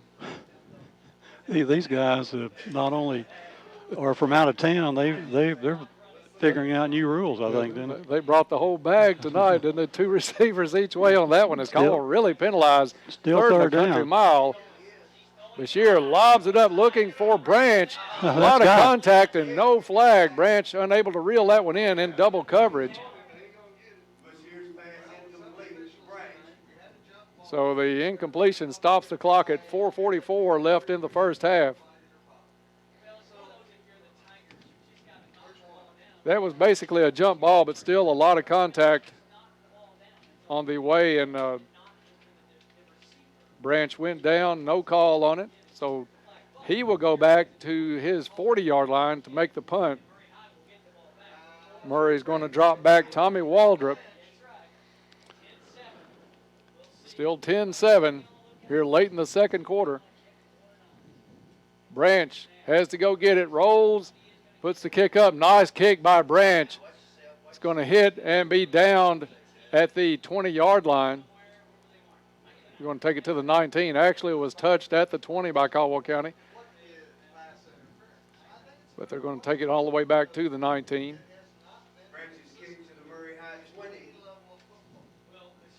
So a good defensive struggle tonight as these squads not looking like they're going to put up 42 or 40 respectively tonight at this point, Bob.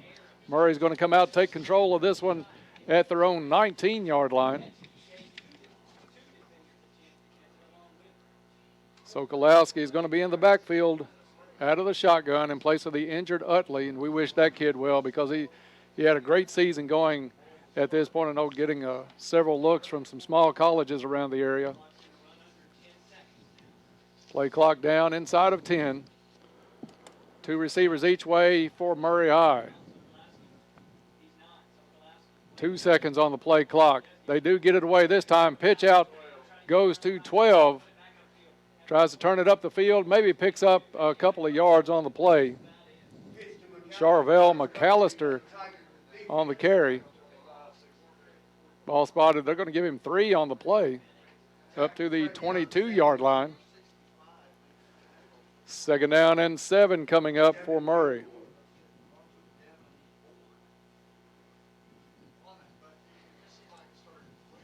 Sokolowski is going to send a trip set over to the right. Over to the left. Single receiver to the right.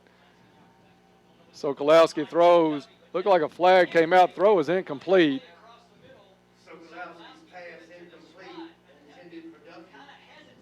Thought I saw a flag come out. Maybe not. Incompletion by Sokolowski. Stops the clock with 3:51 to go in the half. Third down and a short 8 coming up.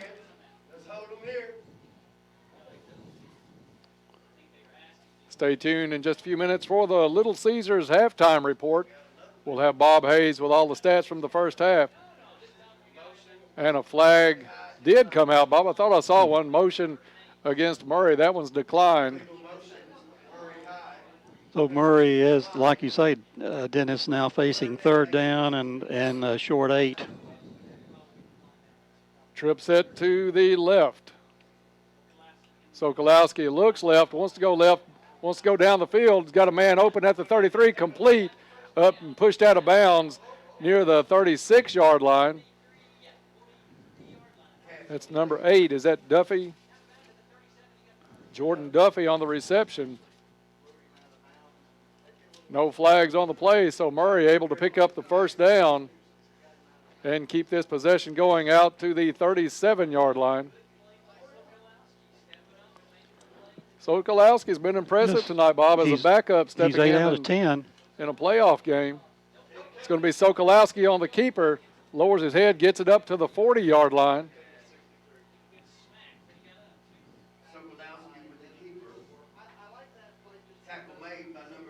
It's one of those where the quarterback has the option to either go ahead and complete the handoff or pull it back out and keep it himself. Sokolowski keeps it, gets it up to the 40. Pickup of 3 on the play. Second down and 7 coming up. In a play like that, I'm not sure whether the back thought he was going to get it, but you can mishandle that and lay it on the ground. But Sokolowski was fortunate in being able to keep it, picking up the 3 yards. 2 receivers each way. Sokolowski looks to the right, throws complete at the first down marker. That's number 22 before he's brought down, Tommy Waldrop. And it is going to be enough for a first down to the Murray 48-yard line. So they'll stop the clock while they move the sticks. Murray on the drive looking to take the lead here before halftime. Caldwell leads this one right now 10-7. Murray, 2 receivers to the left. Sokolowski drops back, gets protection, goes over the middle. This one thrown up and incomplete. Good defensive coverage by Caldwell County on the play.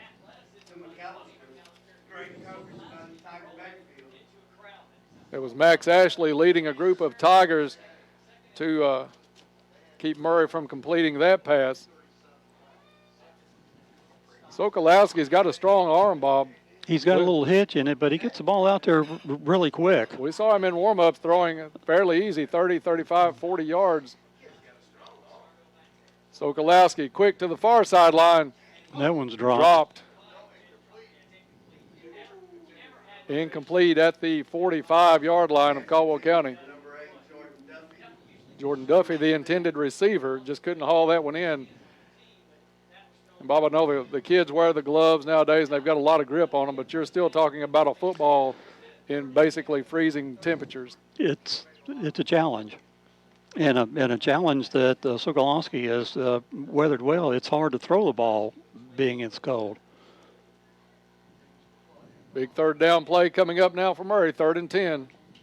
Sokolowski drops back, gets some pressure, sets up a screen, complete at the 50, 45, 40. Waldrop gets hit, but not until he picks up a first down inside the Caldwell County 40-yard line to the 37. Let's call it 38 on Tommy Waldrop's reception. First down for Murray as they keep the possession going down to 2:19 left in the first half. Sokolowski has McAllister in the backfield. Waldrop, though, is his primary target, it looks like. Sokolowski again to Waldrop, complete near the 30-yard line. Finally brought down by a couple of Tigers on that side. Wells in on the tackle. Pass completion down to the 30-yard line. Clock running with 1:50. Sokolowski with McAllister. Going to have to put somebody a little bit tighter on Waldrop. May not be needing to give him so much cushion. Delayed handoff again. This one not going anywhere. Didn't fool Caldwell County a bit on that one. In fact, about a 5-yard loss on the play. Ball spotted at the 35-yard line. Ben Holt with the tackle for loss of 5 yards. Going to bring up 3rd and 8 for Murray. Or a short 7. Compact set, 2 receivers each side. Sokolowski wanted to go quick, now throws. We'll see if it's complete, and they are calling it complete. That'll be a first down. That's Waldrop again. Stops the clock with 1:02. I think he stayed in bounds, but they're going to stop the clock to move the chains. Murray on the roll here late in the first half. 27-yard line as the clock restarts. Chains are set inside a minute. Sokolowski to Waldrop, complete. Waldrop turns up the field, out of bounds near the 23-yard line. Apparently stayed in bounds. I thought they'd knocked him out. Clock still running, which benefits Caldwell County at this point. Murray trying to hustle the play in. 33 seconds to go in the half. They're probably going to have to go to the end zone. Murray, Sokolowski takes it, hands off to McAllister, goes right side. McAllister fights his way down inside the 15-yard line before he's knocked out of bounds. McAllister is proven to be tough to bring down tonight. Slippery back, gets it down to the 13-yard line of Caldwell County. 19 seconds on the clock. 1st and 10 for Murray. They've got a couple of options. He'll still quite a bit of time on the clock. Sokolowski with McAllister in the backfield. 2 receivers each way. Waldrop, the key on the far right. McAllister tipped over the middle and caught by Waldrop. Sokolowski put that one over the middle. Barron Wells got his hands on it, tipped it up, went right over Wells into the arms of Tommy Waldrop for a Murray touchdown.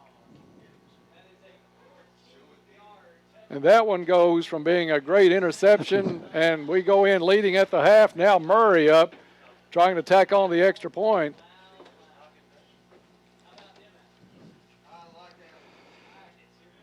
And it's number 23 for the attempt. We know he's got the leg for him.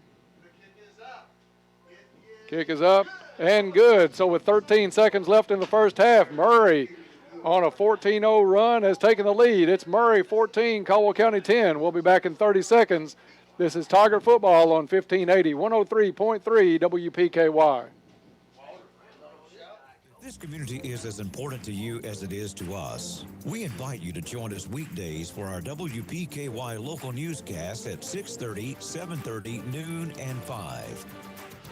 20 newscasts a week means we're committed to keeping you informed on local events. You can also find news when you want it at WPKYonline.com. Thanks for listening to 1580, 103.3 WPKY.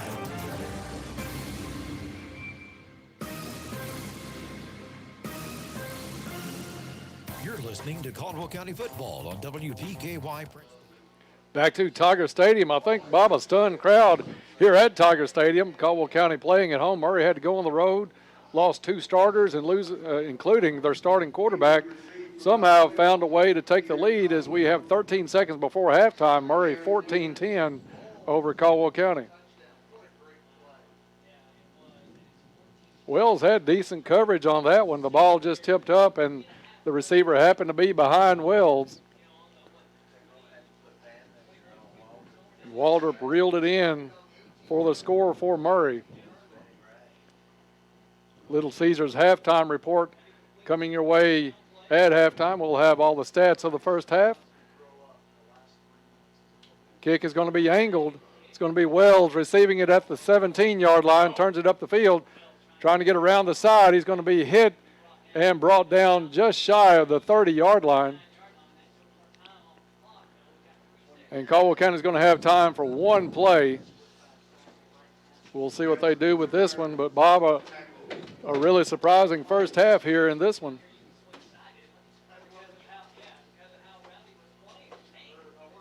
Sokolowski has been a kid that's really been impressive, stepped up to the challenge.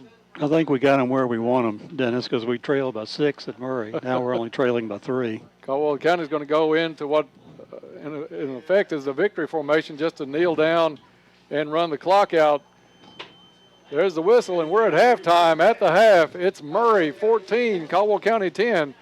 We're going to take a break and be back with the Little Caesars halftime report coming your way in just a few minutes, so stay tuned. This is Tiger Football on WPKYonline.com.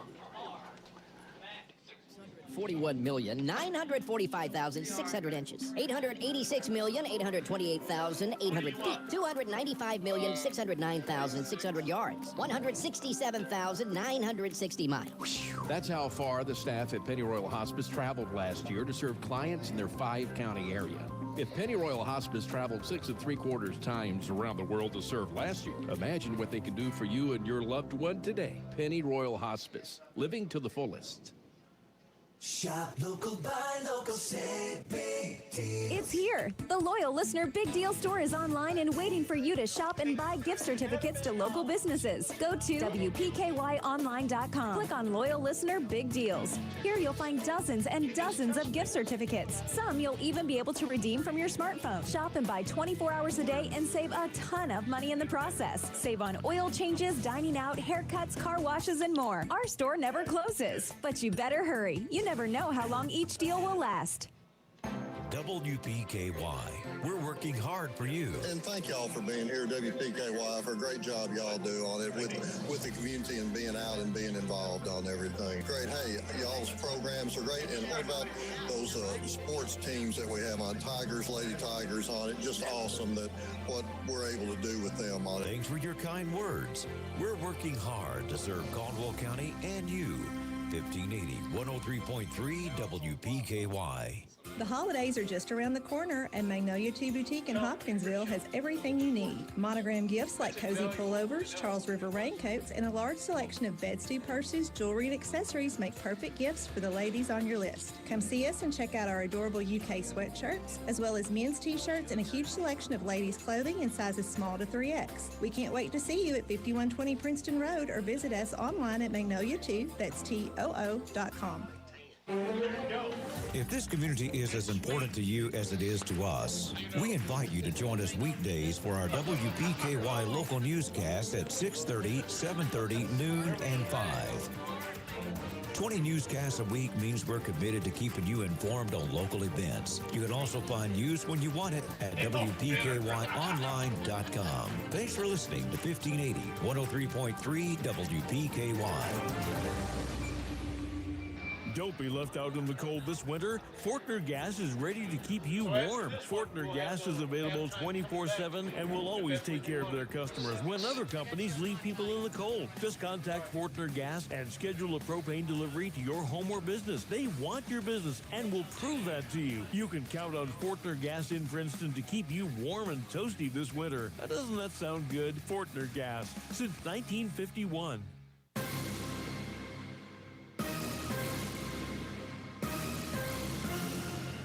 The teams are in the locker room, and it's time for the Tiger Halftime Report on WPKY. And welcome back to Tiger Stadium. We are at the half. Murray leads this one 14-10. Caldwell County opened up a 10-0 lead in this one. Murray has battled back and took the lead on a deflected touchdown pass from Sokolowski to Waldrop to take the lead at halftime, 14-10. Time now for the Little Caesars halftime report. Little Caesars of Princeton features the Quattro Pizza for $7. That's the latest in that hot and ready chain that they have 4 different sections with a medley of cheese, meats, and bruschetta. Everyone gets what they want. Best of luck to the Tigers this season from Little Caesars Pizza. 13 minutes left in the halftime. Before we kick this one off, we're going to take it down to the field, and when we get done with that, we'll be back with Bob Hayes and the stats of the first half. So, Todd, Gary, take it away. All right, Dennis, thanks. It is cold down here on the sideline. We can confirm that much, and not so much from our standpoint, but the field's getting a little rough. It's just a touch on the slick side, too.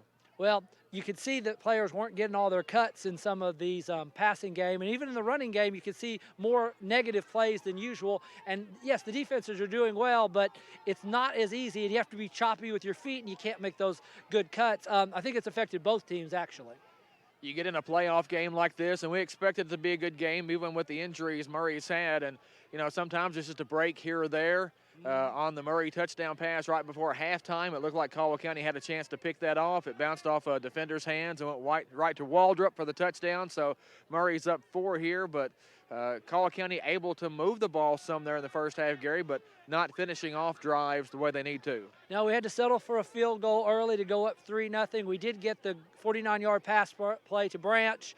There was a mismatch, and he was able to basically use his basketball rebounding skills there and go over the defender. Well-placed ball by Bashir. The drive that we got big chunk plays, we didn't end up getting the touchdown, but De'Eric Hollowell made a huge play on the 4th and 1 call, slipped the tackle. He was in the backfield. He was down, but he muscled through it, got the first down, and that was huge for field position. What I'm looking at is McAllister's running the ball well because Sofalowski is more effective at quarterback than maybe we imagined. They got a good little player there. And Murray able to find some things in the passing game that kind of opened up the running game for him just a little bit. Caldwell County may have to take that same approach coming out of the gate here in the second half. Caldwell trying to establish some running game early.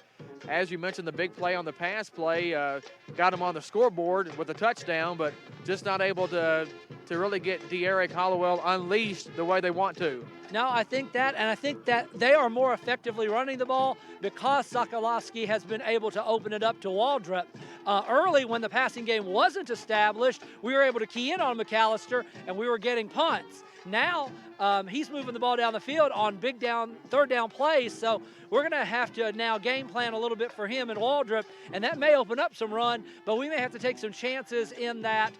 If McAllister's going to get it, we're going to have to do it against us not keying on him. We're going to have to make sure that our secondary keeps the passing game of Murray from hurting us like it has been. Caldwell County head coach Wayne McGowan spent a lot of time with the officials as the first half ended. It was several minutes before they even started the clock running for halftime because they were talking to him. Caldwell's coaches on the sideline not happy with a couple of cut blocks that they were hoping to get calls on, a couple of holding plays that kind of helped Murray out. But, you know, football you can call holding about any time you want to, but the cut blocks, the chop blocks, that's kind of something that's a dangerous play, and Caldwell's coaches saw a couple that just didn't get called. Well, the referee is looking for it according to him. He just said he didn't see them. So he is looking according to his admission, so we'll have to hope that if they happen, he does see them. But even so, I think our pass rush, one time we did get a sack. I think we're going to have to bring from different angles maybe, and that's fine. We do make good adjustments at halftime. At least I think we've seen the best of Murray's offense. I think this is their peak performance, so I believe that we can now game plan. I'm glad we saw it before halftime. I did see some running in and out of defensive linemen. Maybe we do need a little bit of variety, and I think this will be the opportunity for us to figure out who can step up and keep the Caldwell County Tigers season alive, at least for one more week. Well, we wondered before the game exactly the approach that Murray would take defensively because Caldwell hurt them in the air at Ty Holland Stadium in Murray in the first game this season. It looks like Murray pretty obviously trying to take De'Eric Hollowell away from Caldwell County. Well, that's what I would do, although as you mentioned to me before the game, the Trigg County game plan worked pretty well too, try to throw the ball. They don't have Cam Jordan, but we're making their young sophomore quarterback look pretty good, and because really we were game planning for McAllister, it seems like. I think if we take some things away, we may jump some routes, we may go soft and make them go for a little bit more short passes. I think that Sokolowski's going to see a totally different approach. I hope it bumfuzzles him and we get a turnover, and I think that one turnover may be enough in this game given the way the possessions are going. We get the ball first. If we can score and take the lead, get some field position, get a turnover, I think things will go Caldwell's way. Just looking ahead to the second half, Caldwell County, like we said, may have to open it up just a little bit. conditions are different than the first game at Murray. We actually got a little lucky, and when I say we, I mean us on the sideline, because it was a nice warm night and we were anticipating a lot colder night. We got the cold night tonight, and it is tougher to catch the ball, tougher to throw the ball. It's tougher to do some of those things when you try to open up the offense. Again, it'll be interesting to see how the Tigers come out, for the Tigers from Caldwell. You know, kind of trip over that all night with Murray and Caldwell both being the Tigers. Well, what I'm thinking about with the offense is we have basically shown what we realistically are going to do anyway. I don't think we have to adjust that much. We just have to execute. I think Murray is going to have to look at how many plays have they run of their repertoire, how many pass plays do they feel comfortable with Murray running. And the key is, can they adjust more? How much more can the young quarterback who hasn't played all year handle? And as the game gets tighter, who's going to be the team that perhaps does not handle the pressure well, and who feels loose and feels comfortable? Confidence may be the one thing that gets the team to win this game more than even any of the executions. Halftime here at Tiger Stadium. Murray leads Caldwell County 14-10. Dennis, back up to you and Bob in the press box. All right, thank you, Todd. And you can ask Gary on my part if he won a bet by working bum fuzzle into his halftime report tonight. Good job on that one, Gary. 6:36 before we kick this one back off. This is a Little Caesars halftime report. Time now for the first half stats of the ball game, brought to you by Polly-Eyes Pizza. And Bob, I'll tell you, Polly-Eyes is so well known. The guys that drove up from Murray to do the game for the Murray community tonight said that may be one of the highlights of their trip up to Princeton every year, is getting to come to Polly-Eyes. It was their first stop, and they were eating pizza when we got up into the press box tonight, and it's fabulous. All right, time now for those stats of the first half as Murray has come back to lead this one 14-10 at half. And Dennis, looking at the stats, let's recount the scoring here in the first half. In the first quarter, Caldwell County getting on the board first on a 27-yard field goal by Blake Vivrette. That coming with 5 minutes and 36 seconds to play in the first quarter. Caldwell County leading at that point 3-0. Just one play into the second quarter, Caldwell County connects from Russ Bashir to Trip Branch on a 49-yard pass. Blake Vivrette adds the extra point. That with 11 minutes and 51 seconds to play in the second quarter, Caldwell County leading 10-0. Murray, though, would come back and on their final two drives of the first half would score. The first Murray score came with 7 minutes and 22 seconds to go in the second quarter on a 20-yard pass from Rowdy Sokolowski to Waldrop. Maris adding the extra point. Caldwell County led at that point 10-7, and with 13 seconds remaining in the second quarter, a 13-yard pass to Waldrop from Rowdy. That ball tipped into the air and picked off into the end zone by Waldrop. Murray dodging a bullet on that particular play. Maris adding the extra point, and Murray then with a 14-10 lead as we arrive here at halftime. Caldwell County trailing by 4 in this game, where in Murray they trailed by 6. And looking at the individual stats here for Caldwell County, in the first half, Derek Hollowell with 11 carries in the rushing department for 31 yards. And there were 3 or 4 plays where Derek tried to get wide but just could not get wide and suffered some losses, probably for 3 or 4 rushes tonight with negative yards. So 11 carries for Derek Hollowell for 31 yards. Russ Bashir picking up the pace a little bit in the rushing department, 4 carries for 45 yards. And then the team taking that kneel in the victory formation to end the first half. 1 play there, we chalk that up to the team, a -1 yard loss there. So Caldwell County with 16 rushing attempts tonight for 75 yards.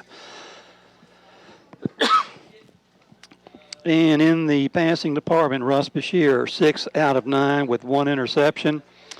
Tate Van Hoosier with 2 receptions tonight for 24 yards. Barron Wells, 1 reception for 1 yard, and he had to wrestle the ball away from his defender to get that one.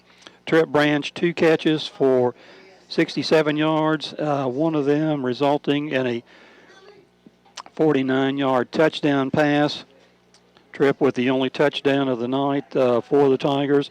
Logan Smiley, no catches tonight so far. Derek Hollowell, 1 catch for a -2 yards. So Caldwell County 6 catches, total 90 yards, combined with their 75 yards of rushing. The Tigers with 165 yards of total offense here in the first half. For Murray, in the first half, they rushed the ball 12 times for 42 yards, and their quarterback, Rowdy Sokolowski, 13 out of 17. Easy for you to say. Yeah, exactly. Especially when I'm freezing up here. Know it. So Rowdy with 13 passing completions out of 17 attempts, and he racked up 128 yards through the air. So Murray with 170 yards of total offense, combined with their 128 yards passing and their 42 yards rushing for 170 yards. So in that stat, total offense about the same. Murray with 170, the Tigers with 166. Murray able to get their 2 scores, resulting in touchdowns. Caldwell County's 2 scores, one field goal, 1 touchdown for our 10 points. And so it's still obviously a football game here at halftime and a chess match coming up here. And we're going to see if Caldwell makes any adjustments. Defensively, we've been pretty well held out of the backfield tonight in that we cannot or have not put pressure on Sokolowski and his passing attempts. And that may be one thing or we may start covering these wide receivers a little bit tighter to not have the 7, 8, 9, 10-yard cushion that we're giving them on the outside.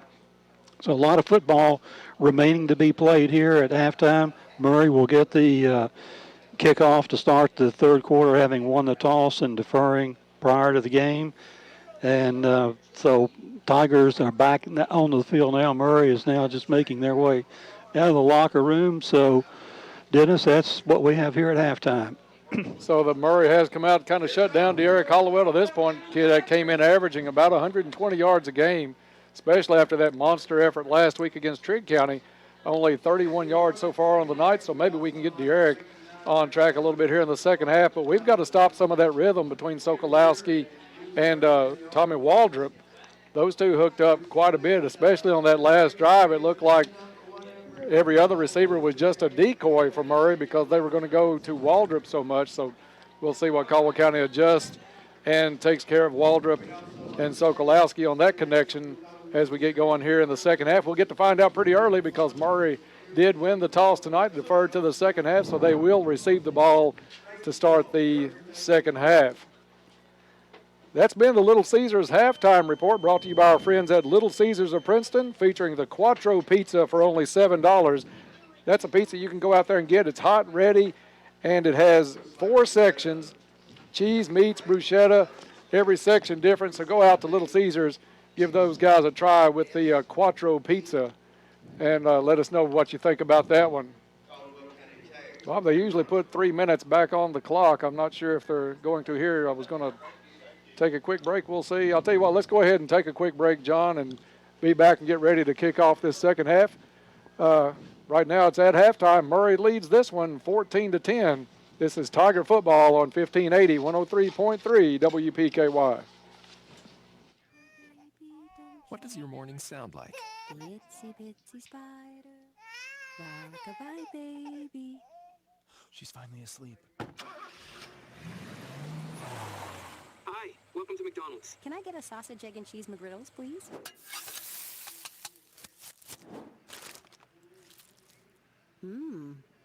Here's to making your morning routine a little better with a delicious breakfast from McDonald's. It's all at your fingertips now at WPKYonline.com. Local video, local news, local sports, local weather information, and of course, contests. Plus, you can listen to us on your smart device. Just click the Listen Now button. We've made it easier to find your favorite information. WPKYonline.com.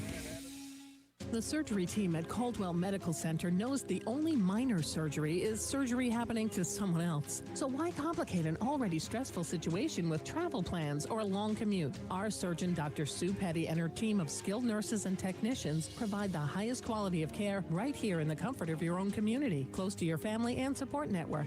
To learn more, you can contact Caldwell Medical Associates at 270-365-0332. That's 270-365-0332.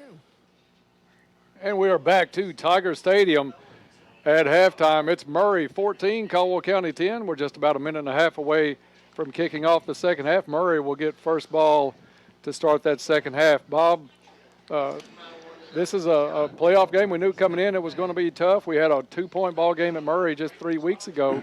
I think with the players that Murray lost, especially the Utley kid at quarterback, it's a little bit of a surprise that they have the lead on us right now, but they came to play tonight. We were going to have to put up something against the Waldrop kid on the outside, catching all those passes towards the end of the half as Murray put that last touchdown up. But we also got to find a way to get Derek Hollowell on track a little bit because he's been stuffed at the line of scrimmage several times tonight. And we haven't found a way to stop the Murray passing attack to Sokolowski as good as Utley is. Back there, 14 out of 18 tonight in the passing department. And in the third quarter, we remind you, just before we kick it off here, Cozy Living Interiors and Boutique will sponsor the third quarter and under the ownership and management of Pam and Hab Haverlock for the past 3 years. They have beautiful furniture out there, bedding, accessories, and gifts. They're also your local U-Haul dealers, so stop in and see the people at Cozy Living, everything a home should be. And a little bit of confusion as the players came out for the kickoff, but they were on the opposite ends of the fields from where they needed to be.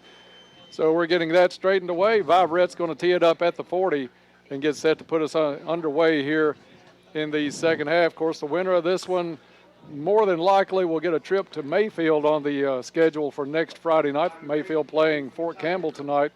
Loser is done for the season, so a lot on the line here tonight, and Caldwell finds ourselves in a 4-point hole here as we start the second half. And so far, Dennis, I've not seen us wear down the Murray offensive line anywhere with our rushing attack or wear down their defensive line, with our rushing attack or their offensive line with our running attack. So we've got to get that solved.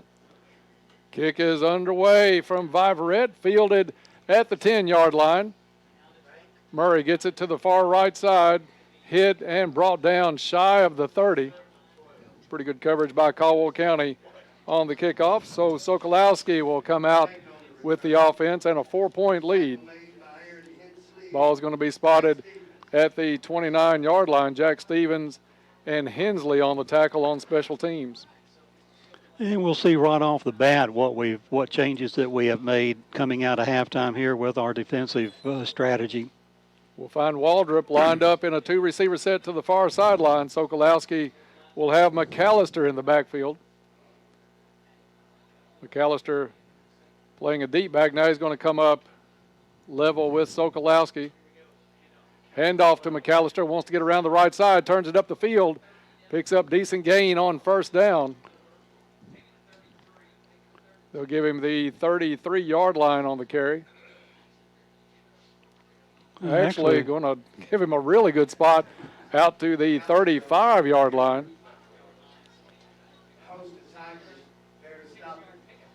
So a 6-yard run on first down for McAllister. Murray resetting, putting Duffy on the left side. 2-receiver set each way.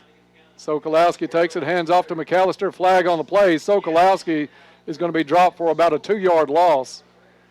Flag on the far sideline. I almost believe if that's against Murray, I'd refuse that one.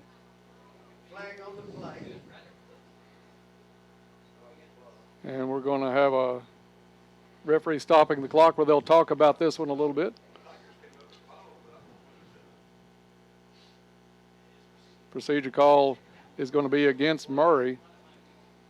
Illegal procedure, Murray High.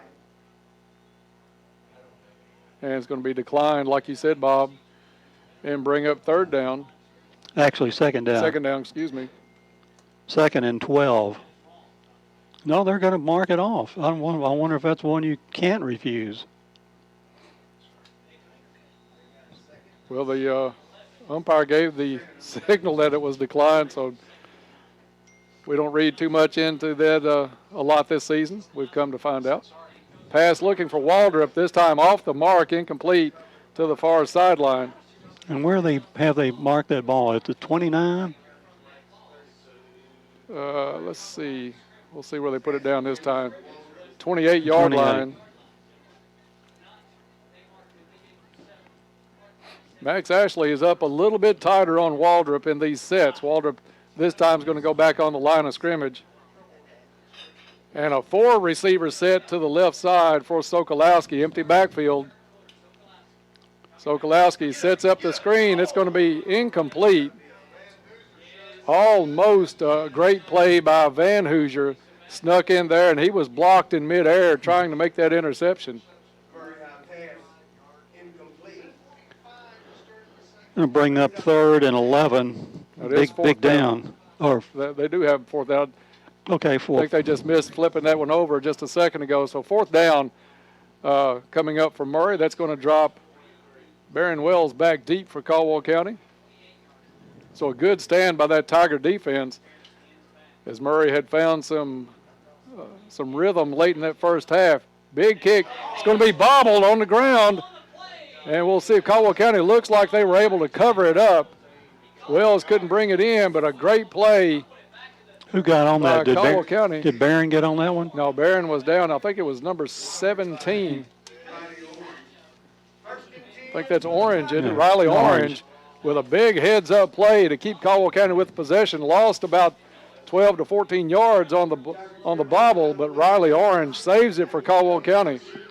And it'll be spotted at the Caldwell 32-yard line. Bashir comes out, got a compact set in. Bashir drops back, gets some protection. Now he's going to have some pressure, and he's going to be brought down for a loss.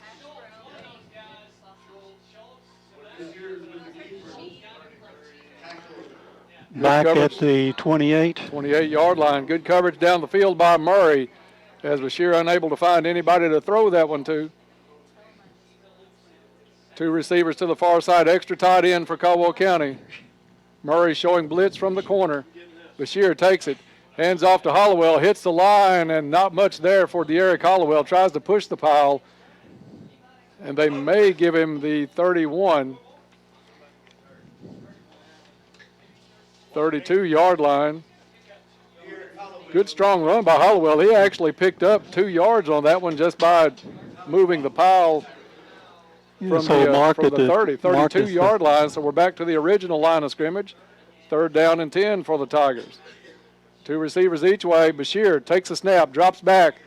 Look down the field, nothing there. He's going to turn it up the field himself across the 35, but he's going to be pulled down shy of a 1st down at around the 37-yard line. So defense stands tall for both squads on the opening possession here in the second half, and Tripp Branch will come out to kick this one away for Caldwell County.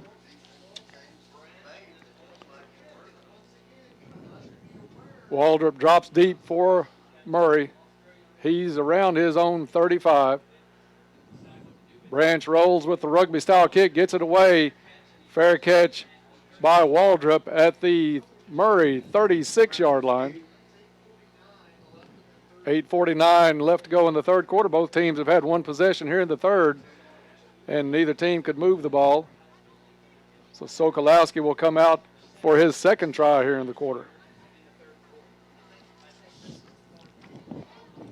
Nothing like the shootout in Murray so far, even shaping up tonight. Murray had a little rhythm late in that first half, but still 14-10 Murray.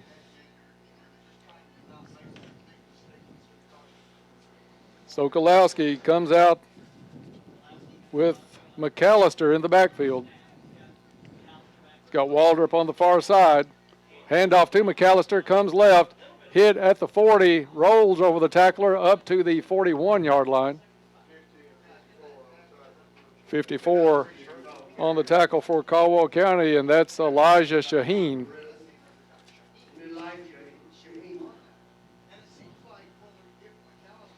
Good run, though, on 1st down for Murray as they have 2nd down and a long 4. Two receivers each way for Sokolowski. He drops back, gets some pressure, throws over the middle. He's got Waldrop wide open at the 30, and nobody's going to touch Waldrop. Murray walks it in from there. And a pass that was right on the money from Sokolowski to a wide open Tommy Waldrop. And Murray extends their lead to 20-10 right now, pending the extra point attempt. Bob, just a great route by Tommy Waldrop. Nobody within 3 yards, and Sokolowski laid it right on the numbers in stride. Waldrop's third touchdown tonight. And that, Dennis, that play covered 59 yards. Extra point snap, bobbled. They get it down, kick is up, and good. So with 8:05 left to go in the third quarter, Caldwell County in a hole. It's Murray 21, Caldwell County 10. Back in 30 seconds. This is Tiger football on 1580, 103.3 WPKY. My papa doesn't hear me very well. When I tell him I love him, he can't hear me. It makes me so sad. Please, Santa, bring him some Audible hearing aids. Love, Emma. It's so good to hear you say you love me. Ho, ho, ho, ho! Best Christmas ever! Call Audible today for your free hearing test. There's no better time than now to hear better for Christmas. Call Audible, 270-554-1900. Back to Tiger Stadium. This look at the scoreboard brought to you by Goodwin Insurance. Goodwin Insurance is your locally owned independent insurance agency capable of handling all of your insurance needs. 8:05 left in the third quarter. Murray, with the third touchdown by Tommy Waldrop, has taken the lead now at 21-10 over Caldwell County. 21 unanswered points by Murray High. Yeah, I would say right now, Dennis, it's time for us to start playing some football. Yeah, this is kind of surprising. Not that we didn't think Murray would put up a good fight tonight. We did. We thought this would be a reasonably close game, but anytime you lose your starting quarterback 9 games into the season, we're really impressed with the kid, Rowdy Sokolowski. And a sophomore to boot. Barron Wells receives the kickoff at the 15, tries to go far side, hit and brought down near the 25-yard line. So pretty good coverage by Murray on the kickoff. Got to find a way. There's still a lot of time in this ball game. You can't just abandon the run when you've got a kid like De'Eric Hollowell in the backfield. And we're only two scores down, too. So They're going to spot that ball at the 26-yard line where the Tigers will take over. One receiver far side, 2 to the near side for Caldwell County as we head toward the Cab building this quarter. Hand off to Hollowell, finds a hole up the middle, picks up good gain on first down across the 30-yard line. Spotted at the 31. 5 yards on first down for De'Eric Hollowell. 2nd and 5 for Caldwell County coming up. 2 receivers each way. Hollowell empties the backfield out. Now Bashir is going to keep it himself, tucks, and gets hit close to a first down. I think he's going to come up a little bit short. they're going to mark it maybe a yard short. Right at the 35-yard line. So it'll be 3rd down and a long one coming up for Caldwell County. Extra tight end in for the Tigers. Bashir takes it. He's going to throw, complete to Van Hoosier at the 40.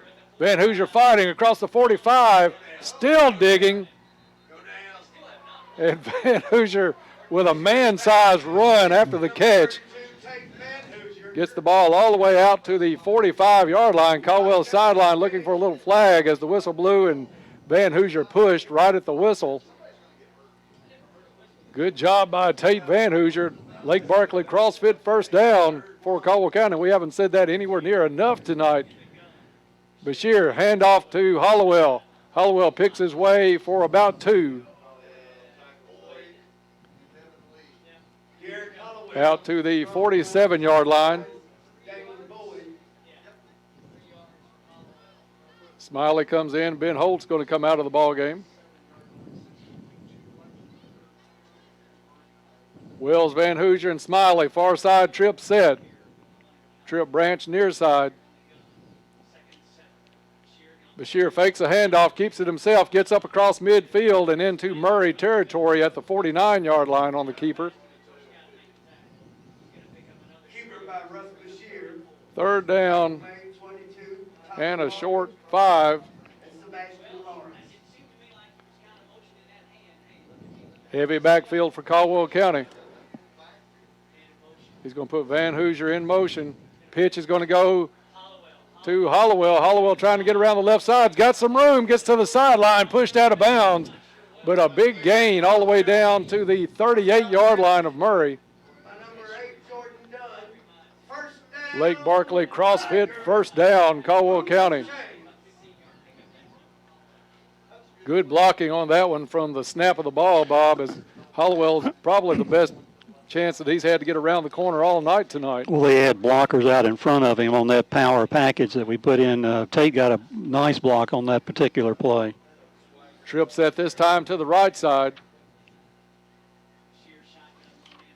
Bashir hands off to Hollowell, picks his way through the middle down to the 30, and looks like maybe down to the 29-yard line. Caldwell with a nice run. They're going to spot it right on the 30-yard line. Pick up of 8 yards that time by Derek. Good run on first down by Derek Hollowell.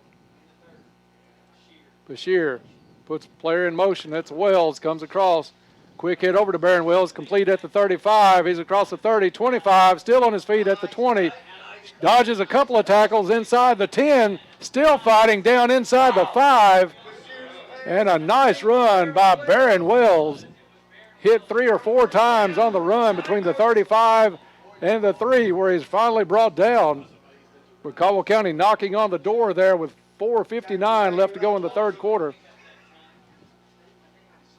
Lake Barkley CrossFit first down for Caldwell County. First and goal from the 3-yard line. Barron Wells, a great run. And I think Caldwell County is going to call a timeout. Still had 12 seconds on the play clock, but I'm not sure that they liked the set they were in. So they're going to come to the sideline. We'll keep it right here, John, because I want to tell the folks about our friend that sponsors our timeouts, has done it also with basketball. Jeff Russo of Russo Law, located in downtown Princeton. Jeff and his crew always ready to serve all of your legal needs right there in downtown Princeton. We appreciate Jeff being a part of Tiger Sports for a good while now. 4:42 left to go in the third quarter, 21-10 Murray, but Caldwell County knocking on the door with the ball at the 3-yard line. On a great run after the catch by Barron Wells. And the blocking on this drive, Bob, much better than we've seen on any drive so far tonight. Well, the first drive of the third quarter, we were 3 and out, so it's been much better on this particular drive. Look for a big dose of Hollowell on this one. I see Van Hoosier and also Travion Samuel coming out. 3 yards to go and 4 tries to get it. We may throw the ball, but I don't think you could go wrong with as many chances as you need to hand it off to number 4. I'd say we would run it 4 times in this particular situation.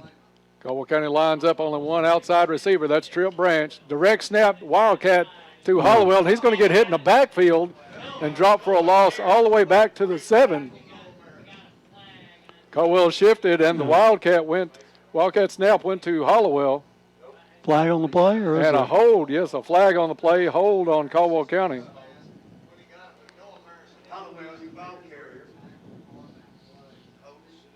So the hold call against Caldwell County.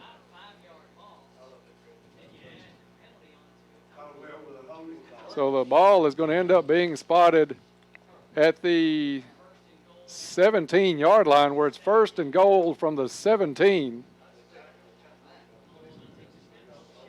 Bashir in the backfield with Hollowell. Bashir rolls right, looks down the field, being chased, throws, looking down the field for Van Hoosier, overthrown. I think that was just a throw that Bashir was going to put it where either Van Hoosier makes the catch or it goes incomplete. Didn't take any chances with that one, especially being down 11 here late in the third quarter. And Caldwell County now facing second and goal from the 17. 2 receivers to the right. Puts Wells in motion. Handoff goes to Hollowell, picks his way around the left side, hit and stopped around the 15-yard line. I don't even think they're going to give him the 15 on this one, Bob. We'll see, but it's going to be a long third down play. Spotted right on the 15-yard line. 3rd and goal now from the 15 for the Tigers as we go under 4 minutes to play here in the third quarter. Murray leading this one 21-10. Bashir set. Now he looks to the sideline, wants to change the play. Going to move Smiley. And now Smiley goes back to his original position. 2 receivers each side for Caldwell County. Hollowell to the right side of Russ. Russ drops back, gets good protection, looks down the field. Now he's got to roll right, still looking down the field, throws end zone, and nobody there. Had to get rid of that one. Excellent coverage down the field by Murray. And Caldwell County will face 4th and goal from the 15. I think they're going to bring Viverette in for the field goal attempt. Field goals brought to you by West Kentucky Memorials with locations in Princeton, Cadiz, and Hopkinsville. Proud supporter of Caldwell County football. And a special one, their son, Jameis Carnahan, a freshman running back and outside linebacker. Smiley will spot this one at the 22, a 32-yard attempt by Viverette. Kick is up, plenty of distance. And no good. Hooks it to the left. So field goal incomplete, or not incomplete, no good. So that leaves the score after Caldwell County had 1st and goal from the 3. Ended up with a 4th and goal from the 15. Viverette unable to connect on the field goal attempt. And Murray keeps it at 21-10 on a huge defensive stand by the Murray Tigers. Really surprising. Yes. I thought it would just be De'Eric up the middle for 2 or 3 carries, whatever it took to go in. But Murray kind of stood up on that one, and they've kept the lead at 11 as we near 3 minutes to go in the third quarter. Handoff to McAllister up the middle. Hit and brought down at the 23-yard line.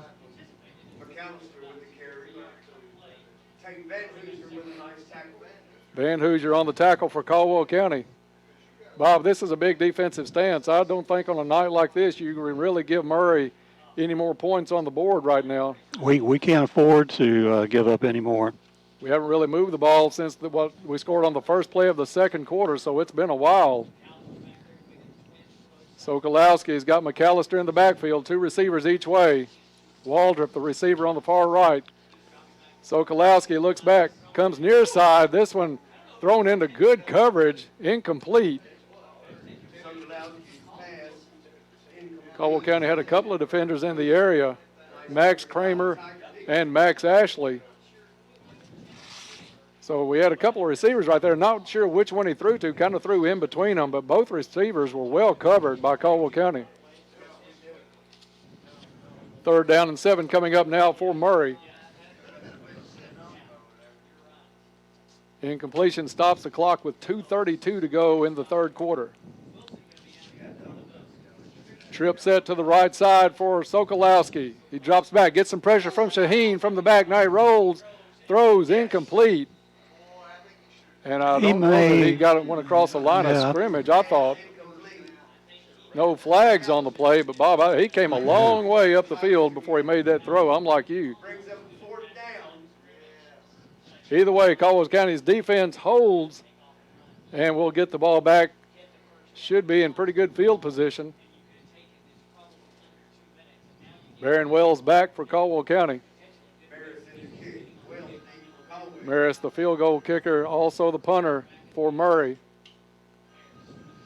Kick is away, big high kick, and Caldwell County's going to let it bounce. Takes a Murray bounce all the way inside the 35-yard line to the 34.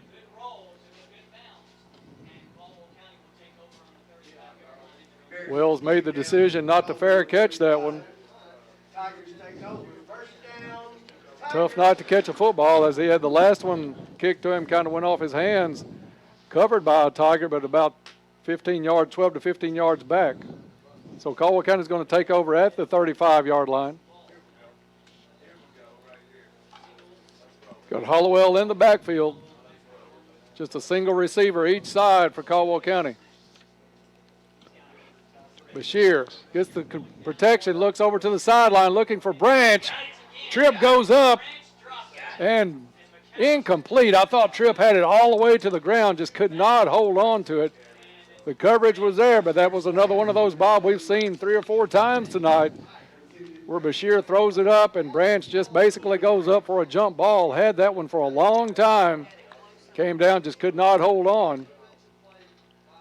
2nd and 10 coming up for Caldwell County. I think Murray got by with maybe a taunting call on that play, too, on that pass incompletion. Yeah, I'm sure the tempers will start to flare a little bit if this one stays the course that it's staying right now. Hollowell takes it. Pretty good run. Stops shy of the 40-yard line.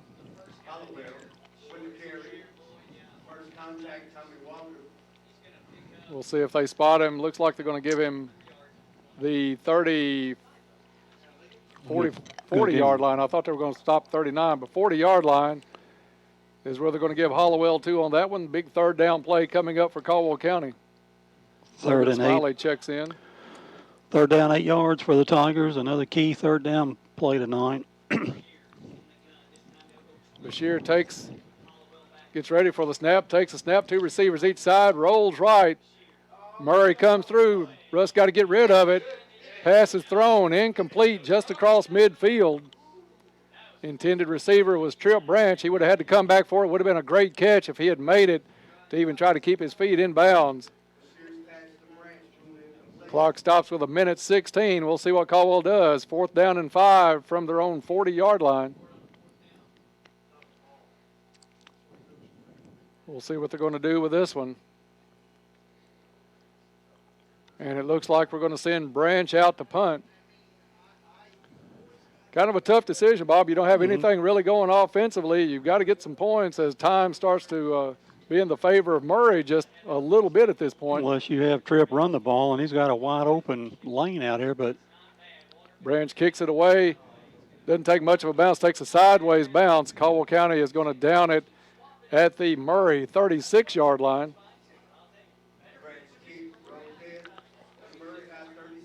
So it'll be back on the shoulders of the defense right now to hold Murray, keep this deficit at only 11.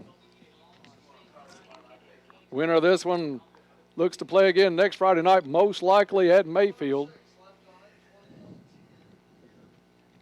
And the loser is looking forward to basketball season at this point. Sokolowski is going to be in the backfield with McAllister. 2 receivers each way for Murray. And flags on that one. I think Sokolowski barked his team offsides. He's talking to the guys about the cadence, I'm sure, on that one, as he had the loud bark trying to draw Caldwell County off, and instead it's motion against Murray as one of the receivers jumped.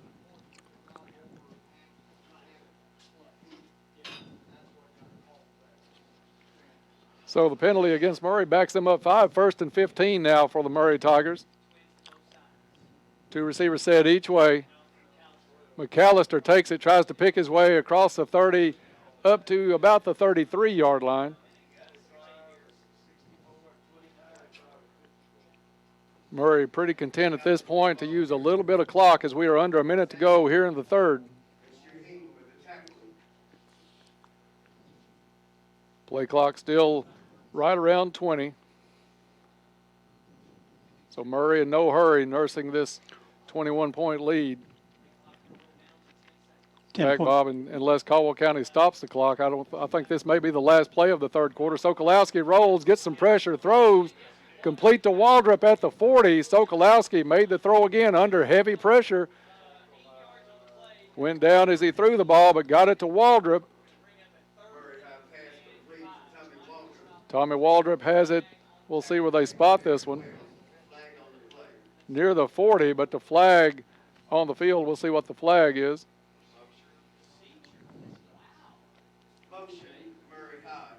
This one's going against Murray and back them up.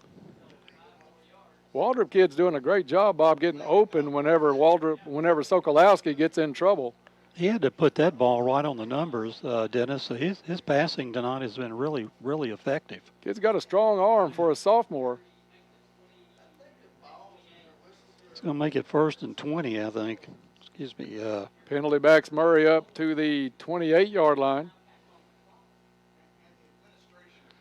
16 seconds to go in the third quarter. Trip set to the right for Murray. Sokolowski takes it, looks down the field, complete to Duffy across the 40, gets up to about the 44-yard line. Duffy made a good catch on that one, but Sokolowski, Bob, to his credit, he's only played one game, started at varsity, but he's looking good so far. And with that completion, that marks the end of the third quarter after 3 quarters of play. It's Murray 21, Caldwell County 10. We'll be back in 30 seconds. You're listening to Tiger Football on 1580, 103.3 WPKY. Delicious, authentic Mexican cuisine, head to La Potosina Mexican Restaurant in Princeton or in Marion. Maria's specials are a local favorite you're sure to love. Stop in for delicious lunch or dinner. La Potosina Mexican Restaurant is open 7 days a week, Monday through Thursday 11 to 9, Friday and Saturday 11 to 9:30, Sundays 11 to 9. And they offer lunch specials Monday through Friday 11 to 3. Be sure to like them on Facebook for updates and specials. La Potosina Mexican Restaurant in Princeton or Marion. Back to Tiger Stadium as we get set for fourth quarter action. Caldwell County trails this one 21-10. Winner moves on, loser goes home. And Caldwell County in a hole right now as we start the fourth. Fourth quarter is going to be brought to you by our friends at Cozy Living. Cozy Living Interiors and Boutique has been under the ownership and management of Pam and Hab Haberlock for the past 3 years. Beautiful furniture, bedding, accessories, and gifts. And they're also your local U-Haul dealer. That's a Cozy Living in Princeton. I think my tongue froze there for a second. A little bit cool up here in the box. I'm sure it's a lot cooler in the stands. As the Tiger sideline, not a lot to cheer about since the first play of the second quarter. Murray has put up 21 unanswered, and they have third down here. They're going to give it to a big back out of the Wildcat, and he rumbles across midfield to the Tiger 49-yard line. That's number 50 for Murray. I think that's Lawrence, maybe. Sebastian Lawrence. I think that is right. Sebastian Lawrence, 6'1", 270 is what he's listed at. That's maybe he only had one leg on the scale on that one, because I think 270 is a little bit shy on the kid, but he showed some pretty good speed, took the snap, and picked up the first down for Murray. Sokolowski to Waldrop. Waldrop complete at the 50, dodges a couple of tackles. Now he's going to be brought down back in Murray territory. Kramer on the tackle for Caldwell County.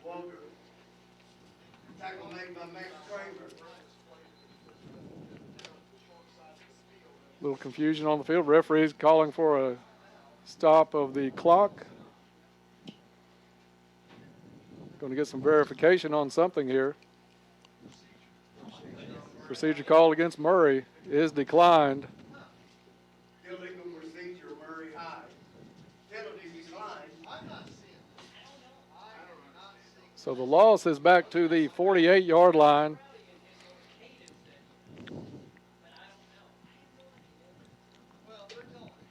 And Bob, a little bit of this, as many times as they've jumped, you've got a new quarterback in Sokolowski. The line may be used to the voice of Utley and really not used to Sokolowski at this point.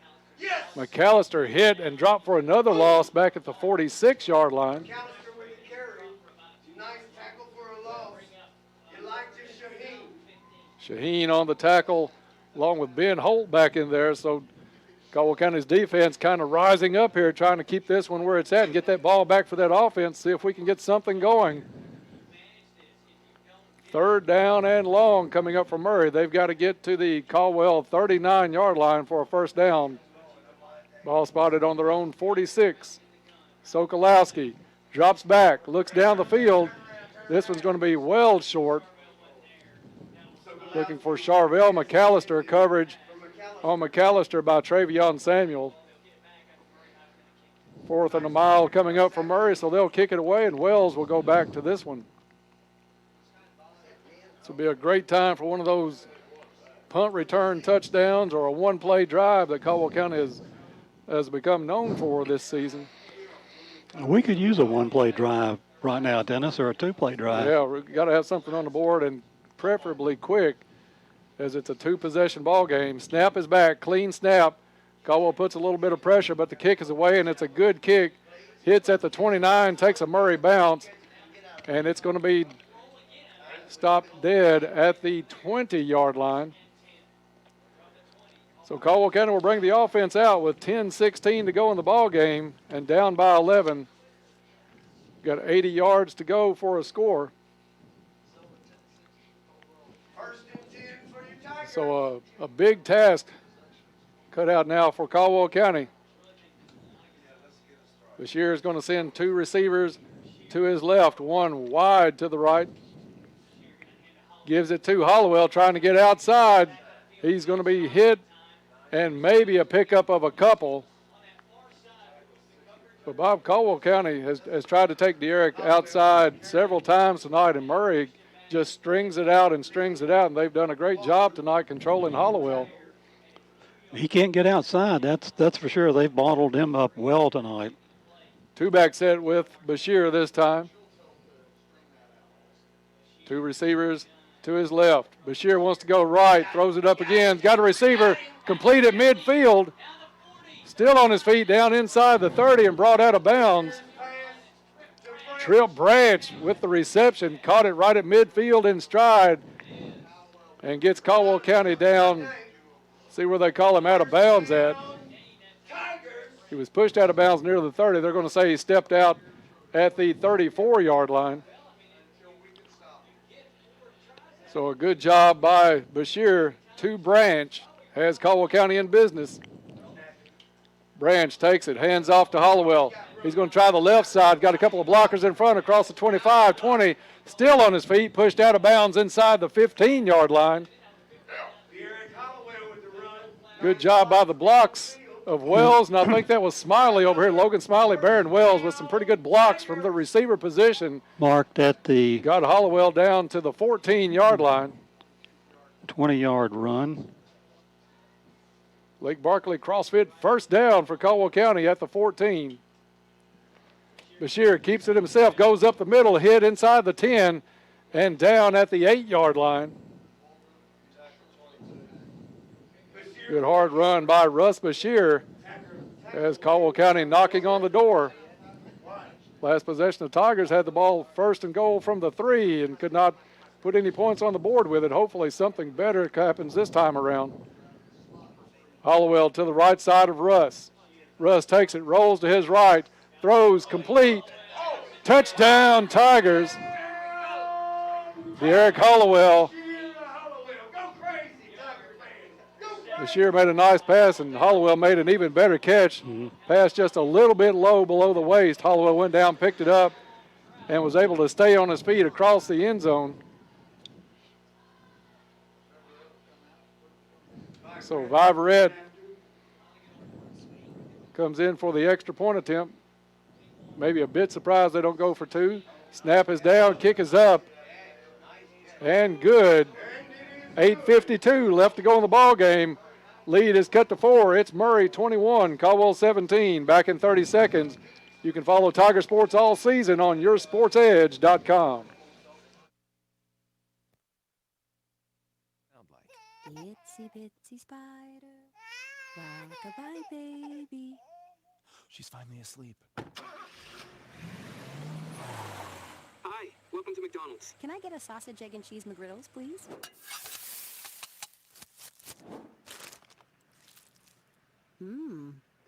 Here's to making your morning routine a little better with a delicious breakfast from McDonald's. Back to Tiger Stadium. This is Tiger football on WPKY Princeton. 8:52 left to go in the ball game. Russ Bashir to Derek Hollowell has the lead down to 4 now for Murray, 21-17. And Viverette will kick this one away from the 40. Stay tuned after this one for the Trilogy Performance Sports postgame show. We'll have all the awards, the stats after the game, an interview with Todd Griffin on the field, all of that coming your way on the TPS postgame show. Kick by Viverette's a good one. It's going to put Murray down to the 8 on the reception, gets it out to the 20. He's got some blockers in front across the 30 and down at the 32-yard line.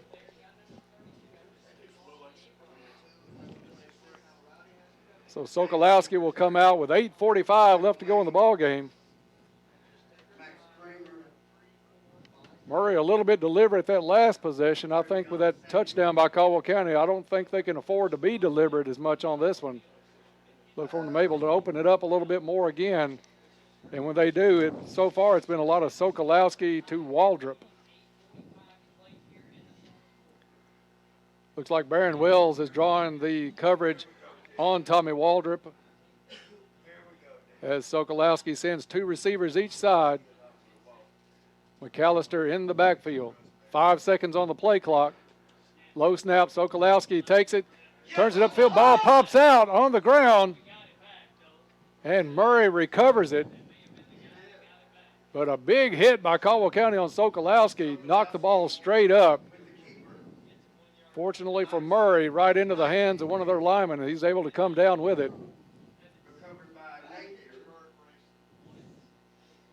So kind of a adrenaline rush for Murray on that side as they saw that ball popping loose at their own 30-yard line. They'll spot it at the 32 on the recovery. 8 seconds on the play clock as Murray comes to the line of scrimmage. Still some indecision. And Murray is going to have to call a timeout right as the play clock was about to run out. Timeout on the field with 7:57 to go in the ball game. Murray 21, Caldwell 17. Back in 30 seconds on 1580, 103.3 WPKY. Caldwell Medical Center knows the only minor surgery is surgery happening to someone else. So why complicate an already stressful situation with travel plans or a long commute? Our surgeon, Dr. Sue Petty, and her team of skilled nurses and technicians provide the highest quality of care right here in the comfort of your own community, close to your family and support network. To learn more, you can contact Caldwell Medical Associates at 270-365-0332. That's 270-365-0332. Back to Tiger Stadium for the third time tonight, at least the third time tonight. Bob Murray's had to call a timeout because they let the play clock run down close to 0. So they had to burn one there. We'll see really a key defensive stance now coming up for Caldwell County. Caldwell County has Van Hoosier inching up, showing blitz. He backs out of it. 2nd down and 9 for Murray from their own 32-yard line. Sokolowski drops back, gets some pressure, throws over the middle, complete, wide open at the 50. It's Duffy down to the 35, the 30, trying to go across field, being chased for Bashir inside the 20, 10, and touchdown Murray.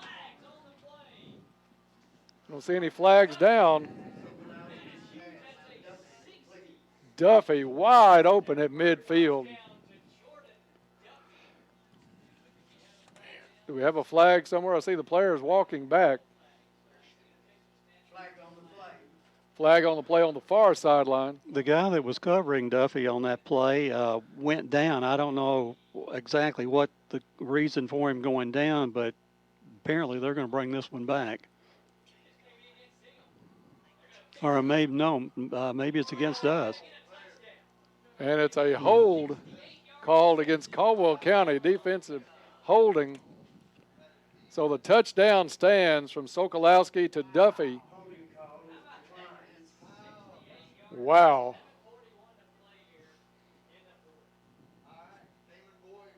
Kind of a backbreaker at this point for Caldwell County, 27-17. As Maris comes in to try the extra point attempt. Snap is back, kick is up, and it is good. 7:41 left in the ball game, and Caldwell County in trouble here in the fourth quarter. 28-17 Murray. We'll be back in 30 seconds. You're listening to Tiger Football on 1580, 103.3 WPKY. Listen for sweet deals in Princeton. Shop all these great businesses for their holiday open house November 8th through 10th. Posh embroidery designs and promotions, cozy living interior and boutique, Feather Your Nest, Newsom's Ham, The Joshua Tree, Armory Gun Shop, Black Patch Grill, The Cat's Tail Used Books, The Tin Roof, West Market, and Bows and Cleats. Come join the fun and shop till you drop November 8th through the 10th in Princeton. Back to Tiger Stadium, and Bob, this is one of the things that a lot of people talked about when the KHSAA went to the intra-district playoffs, having to face a team you probably just recently faced within the last month at least in the first round of the playoffs.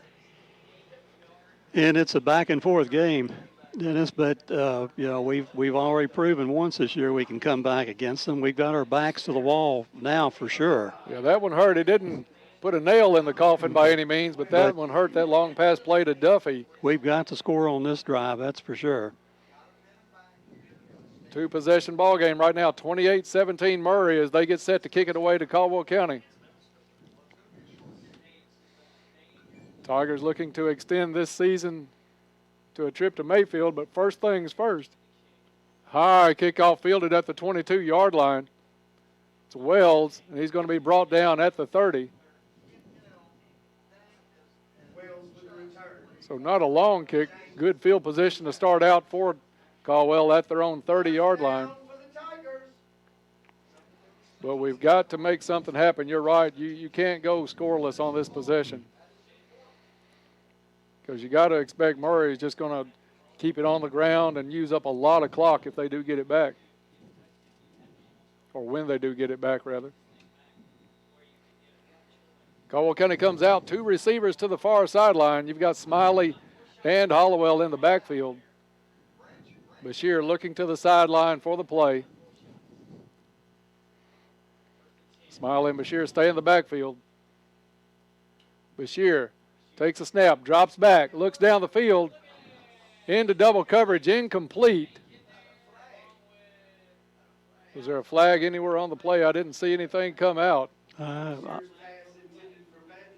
Van Hoosier was the intended receiver, but double coverage, that would have been a whale of a throw and a catch. Instead, second down and 10 coming up for the Tigers. Two receivers to the left. Hand off to Hollowell, and he's going to be hitting the backfield. Just nothing going for De'Eric Hollowell tonight. He's going to drop at least a yard on this one back to the 29-yard line.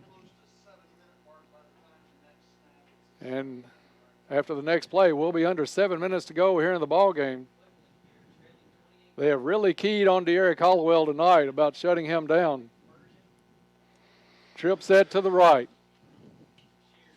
Bashir drops back over the middle. This one tipped away and almost intercepted. Again, looking for Van Hoosier. Would have been a first down, but it falls incomplete. And Bob, a big play here. Clock stopped at 6:52, but that brings up fourth down and 10. It's right now, I think it's gambling time, Dennis. Yeah, even if the part that makes this call tough, you're on your own 29-yard line. You would hate to give it over to Murray, but you almost have to. You're right at this point. Bashir takes a snap, gets some pressure. He's going to keep it himself. He's got to get on up the field, and he's going to be knocked out of bounds short of a first down at the 35-yard line. Tommy Waldrop, the kid that's caused so much trouble on the offensive side, comes up with a big tackle for Murray. Turnover on downs gives it to the Murray Tigers at the Caldwell 35-yard line with 6:41 to go in the ball game.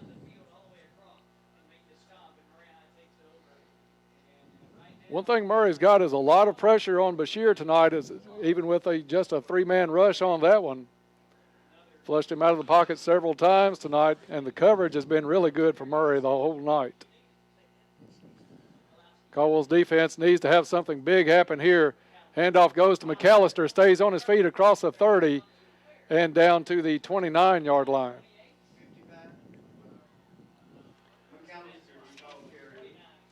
.55 on the tackle for Caldwell County, Drew Davis.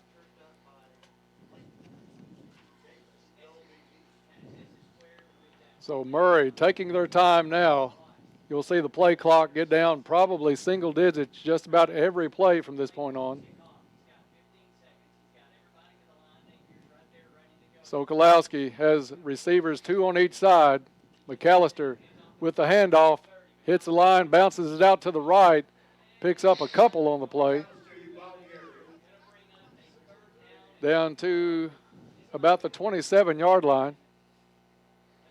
Clock under 6 minutes to go in the ball game. 3rd down and 2 for Murray. Yeah, 3rd down and a long 2 for the Murray Tigers. Caldwell's got to hold on this one as the clock really becoming a factor at this point.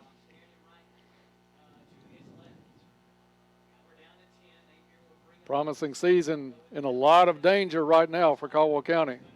Murray with a heavy lineup. They're going to give it to the Lawrence kid, and he's going to bull his way across the 25 and a 1st down to the 23-yard line.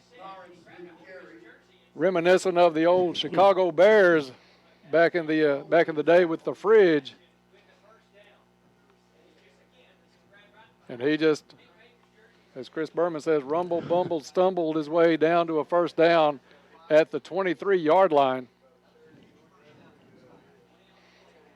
Just one of those plays where you got the kid in the backfield, know he's going to get the snap. It's not a surprise what's about to happen. It's just if you can stop it or not. We could not. 1st down, Murray. Under 5 to go in the ball game now. It's Lawrence again in the backfield. He's going to take it. Gets a blocker. He's across the 20, 15. And big guy tiptoeing down the sideline. That little tightrope walking going on. Marked at the 24, Dennis. Showing some agility. No, he's down inside the 14. Yeah. So big kid showing a little finesse for Murray as he picks up 8 on the carry. 2nd down and 2 coming up for Murray from the Caldwell County 14-yard line.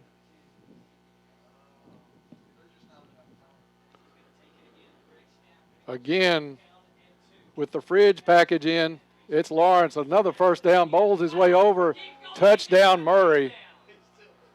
Just nobody could stop the kid.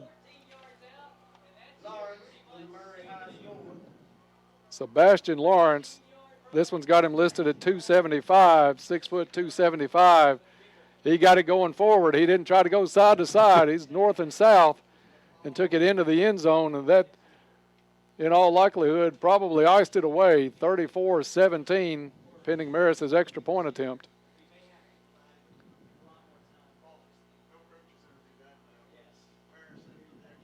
And looked like Caldwell County jumped on that one. We'll see what the call is. Actually on Murray, Caldwell County drawn off, so Murray will back it up 5 yards on the extra point attempt. He'll make contact at about his 15-yard line, 25-yard extra point attempt coming up. Plenty of leg by this kid, though, Bob. He's right there with Viverette as far as distance. Kick is up. And no good. Hooked it left. So with 4:31 left to go in the ball game, it's 34-17 Murray over Caldwell County. We'll be back in 30 seconds. This is Tiger Football on WPKYonline.com. Win, and I would like to invite you to come experience Farmers Bank. I have worked here for more than 25 years, and I love taking care of our customers. I have no doubt you'll enjoy banking with us, so come by and see me at our main office to set up your account. And don't worry if you have small children, bring them with you, because we've got a kids corner to keep them busy while we take care of you. Being customer, community, and employee driven is what we're all about, so stop by and see us at Farmers Bank and Trust Company, member FDIC.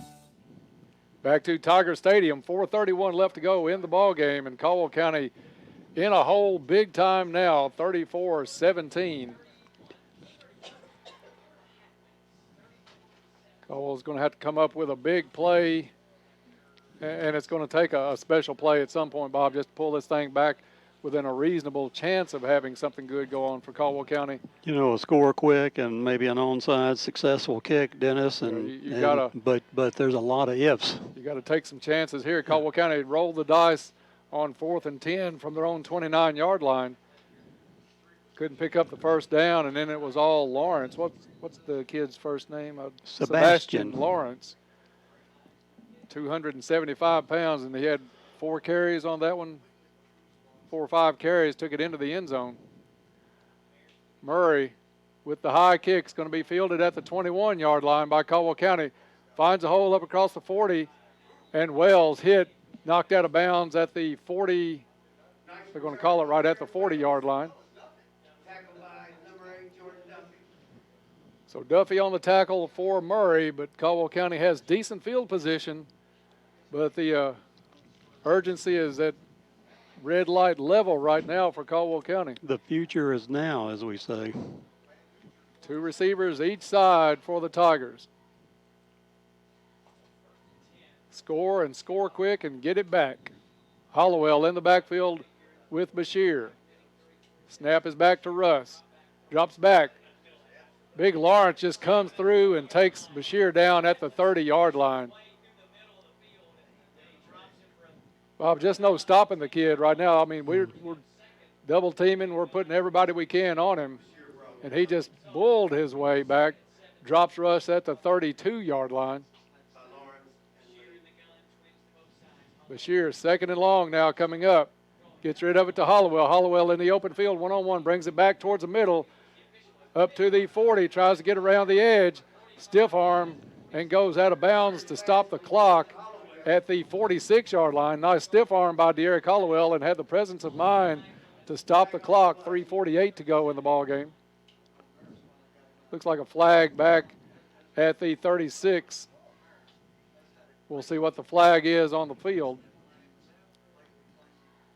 Looking Murray's way.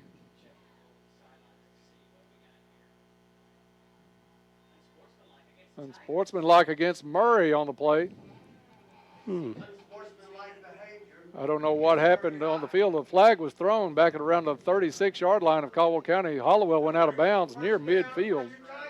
So I don't think that's where it was called, but Caldwell County picks up an extra 15 on the end of the play by Hollowell. And now Dennis marked at the Murray 39. Marked at the 39, yes, sir. Everybody in tight on Caldwell County side. Hollowell comes out of the backfield. Bashir throws it, had a man open, had Smiley open, just led him too far, and Bashir knows it, got the hands on the helmet. Golden opportunity there, and just about a yard in front of Logan Smiley. Incompletion stops the clock at 3:42, but Bob, that's an opportunity that just can't go by. Smiley didn't have much around him at all, was going to pick up some good yardage. Two receivers each side. We have to make those plays. You're right, Dennis. Bashir looks to the left, goes back to the right to Branch. Branch catches it, takes the hit. Maybe a yard, but probably no gain on the play. No gain on the play. It's going to bring up 3rd and 10 for the Tigers. Clock still moving, as it looks more and more like the Tigers season set to end tonight. I think they're giving a timeout on the sideline. Murray had a player shaking up. I think it was Big Lawrence. So referees are calling the stopping the play again. Murray brought in a substitute.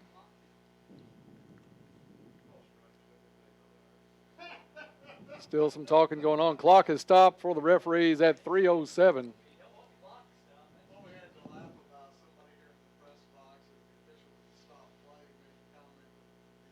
And still wondering what they're really looking at. No indication.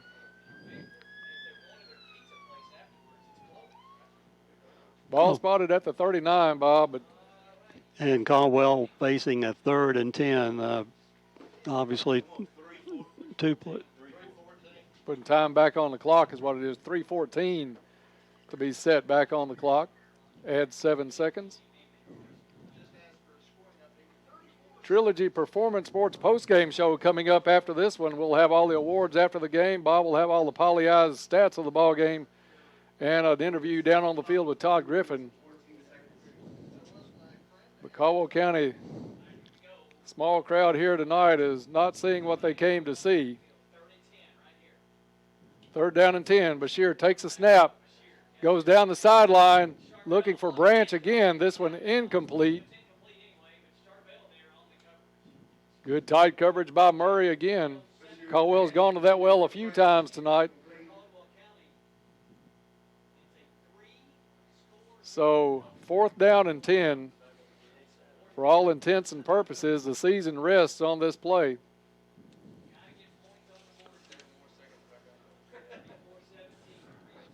Bashir out of the shotgun has Hollowell to his left. Bashir drops back, sees some room, tucks it, hit. He's going to be stopped short of the first down, but a flag on the play.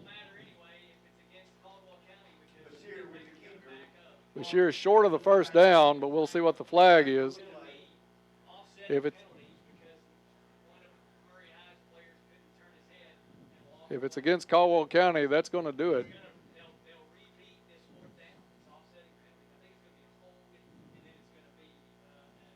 Still no indication, hearing from down the line, they think it's going to be offsetting penalties. We'll see what the call is.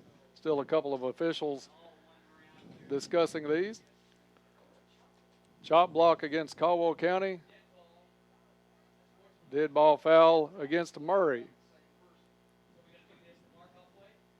So is this one of those, Bob, where they're going to get their steps in, mark this one back and then forward? I think that's maybe 10 yards and maybe, I don't know whether that's a 15-yarder and then a 10-yarder for them or what. We'll find out here shortly. The referee has walked it back to the Tiger 46, now coming back forward.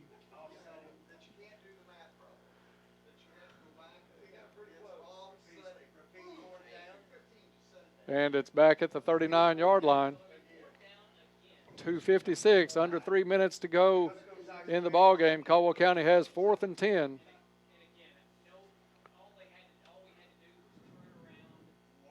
Caldwell looking for the play from the sideline.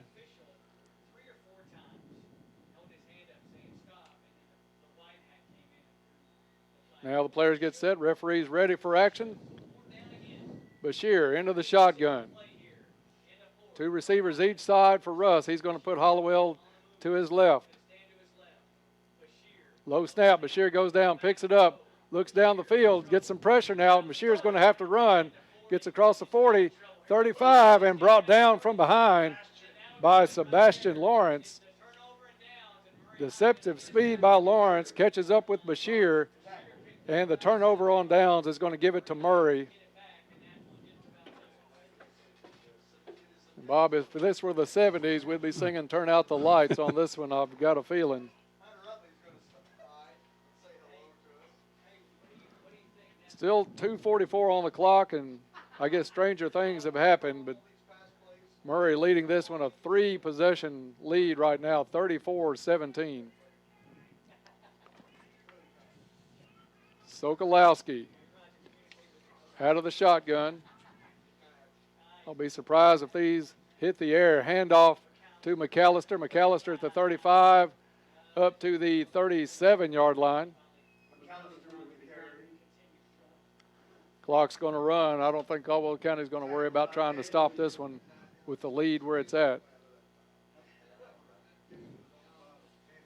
So Caldwell County came into tonight 8-2. Murray 7-3 on the season. These two teams had a classic ball game at Murray just 3 weeks ago as Caldwell County came back to win that one 42-40. This one I don't think is going to go right for the good guys tonight as we get down to 2 minutes. And Sokolowski has McAllister in the backfield. Hand off to McAllister up the middle, across the 40, still on his feet. And he's going to be near a first down. I think he's going to be a little bit short. 3rd down and a long one. Bashir on the tackle.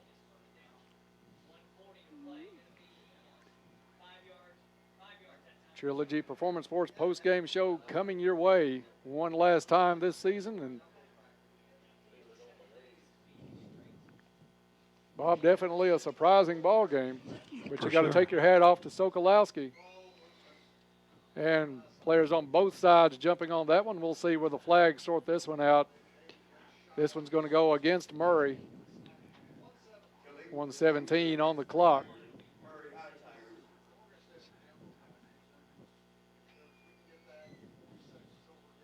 Bob, I didn't have all the stuff in mind tonight for an end of the season. I really thought that we would come in and take care of business tonight and be on the road to Murray next Friday night. But it looks like the Tigers season will end here tonight against an impressive performance from Rowdy Sokolowski. Play clock down 2-4. Sebastian Lawrence takes the direct snap, hits the line, still on his feet, and gets the first down, and that's going to do it.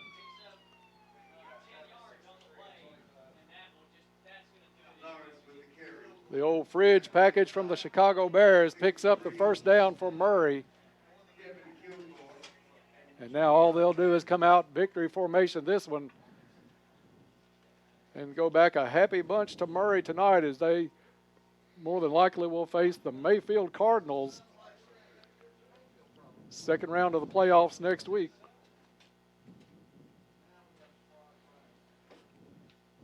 Crowd starting to file out here at Tiger Stadium.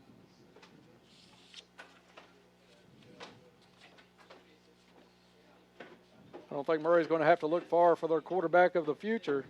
Sokolowski has done a good job tonight. He's going to take a knee, and that's going to do it as the players shake hands on the field.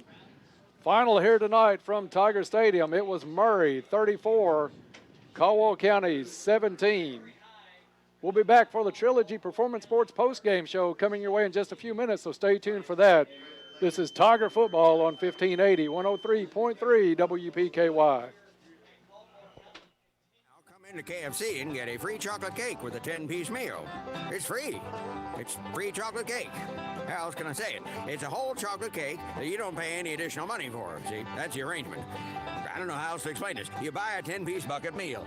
I slide an actual chocolate cake made a real actual cake across the counter. You take it, and we both go our merry ways. So come on down to KFC. Get your free cake today. It's finger licking good.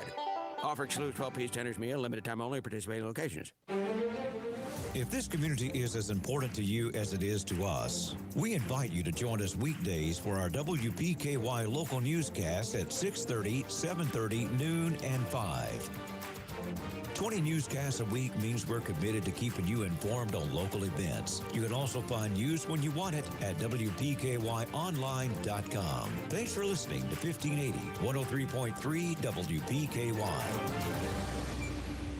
There's an advantage in being the home team. You know who Emma Talley, Jake Lewis, and Pat Gates are. You've seen the wall around Butler Stadium and have heard of the Caldwell Crazies. Trice Hughes, we're your home team. Here's our home team deal of the week. 2018 Cruise Premier, 24,000 miles NADA retail, $17,625. Trice price, $15,900. Get this home team deal of the week at Trice Hughes. Find us on Highway 91 North, Princeton, or tricehughes.com.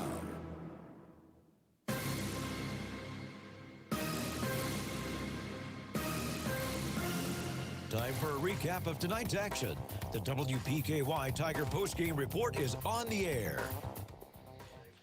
And we are back to Tiger Stadium. Final here tonight was Murray advancing to play Mayfield next week. Murray 34, Caldwell County 17.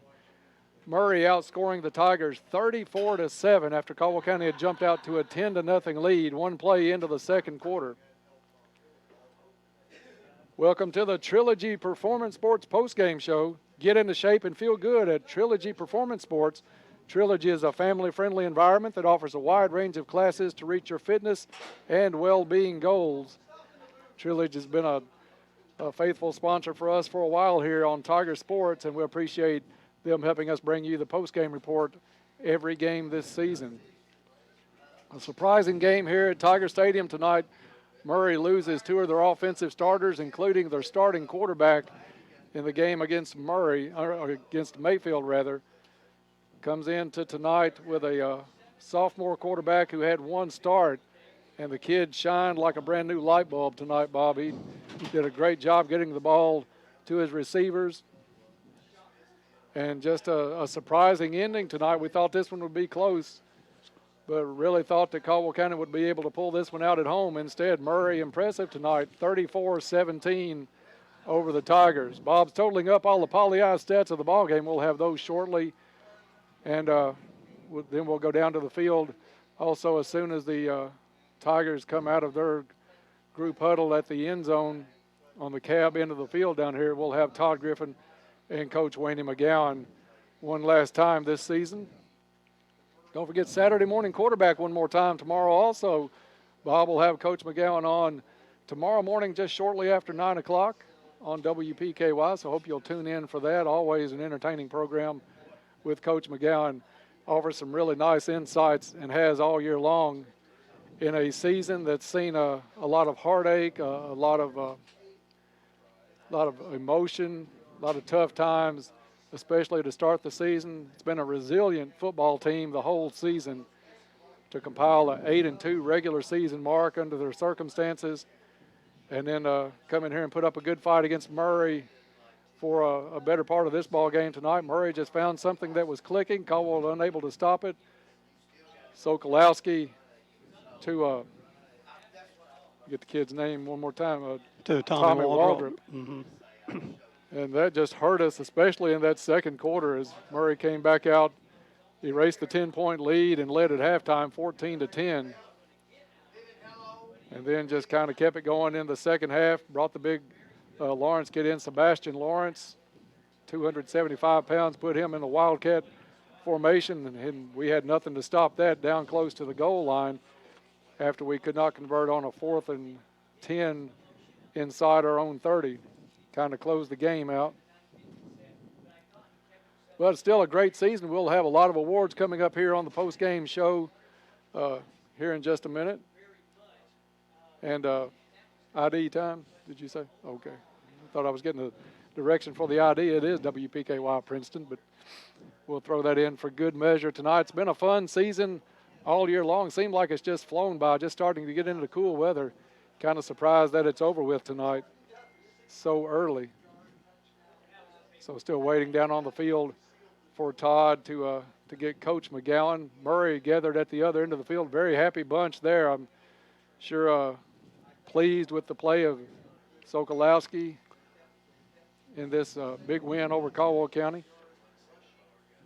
And they'll have a stern test next week against Mayfield. Mayfield, a team that everyone really thinks that they're going to be at least a Final Four team or maybe play in the 2A championship this season. That's a good team, as always, down at Mayfield, but this year probably one of the stronger ones in a while. So we'll see how far one of these two teams can go in the postseason.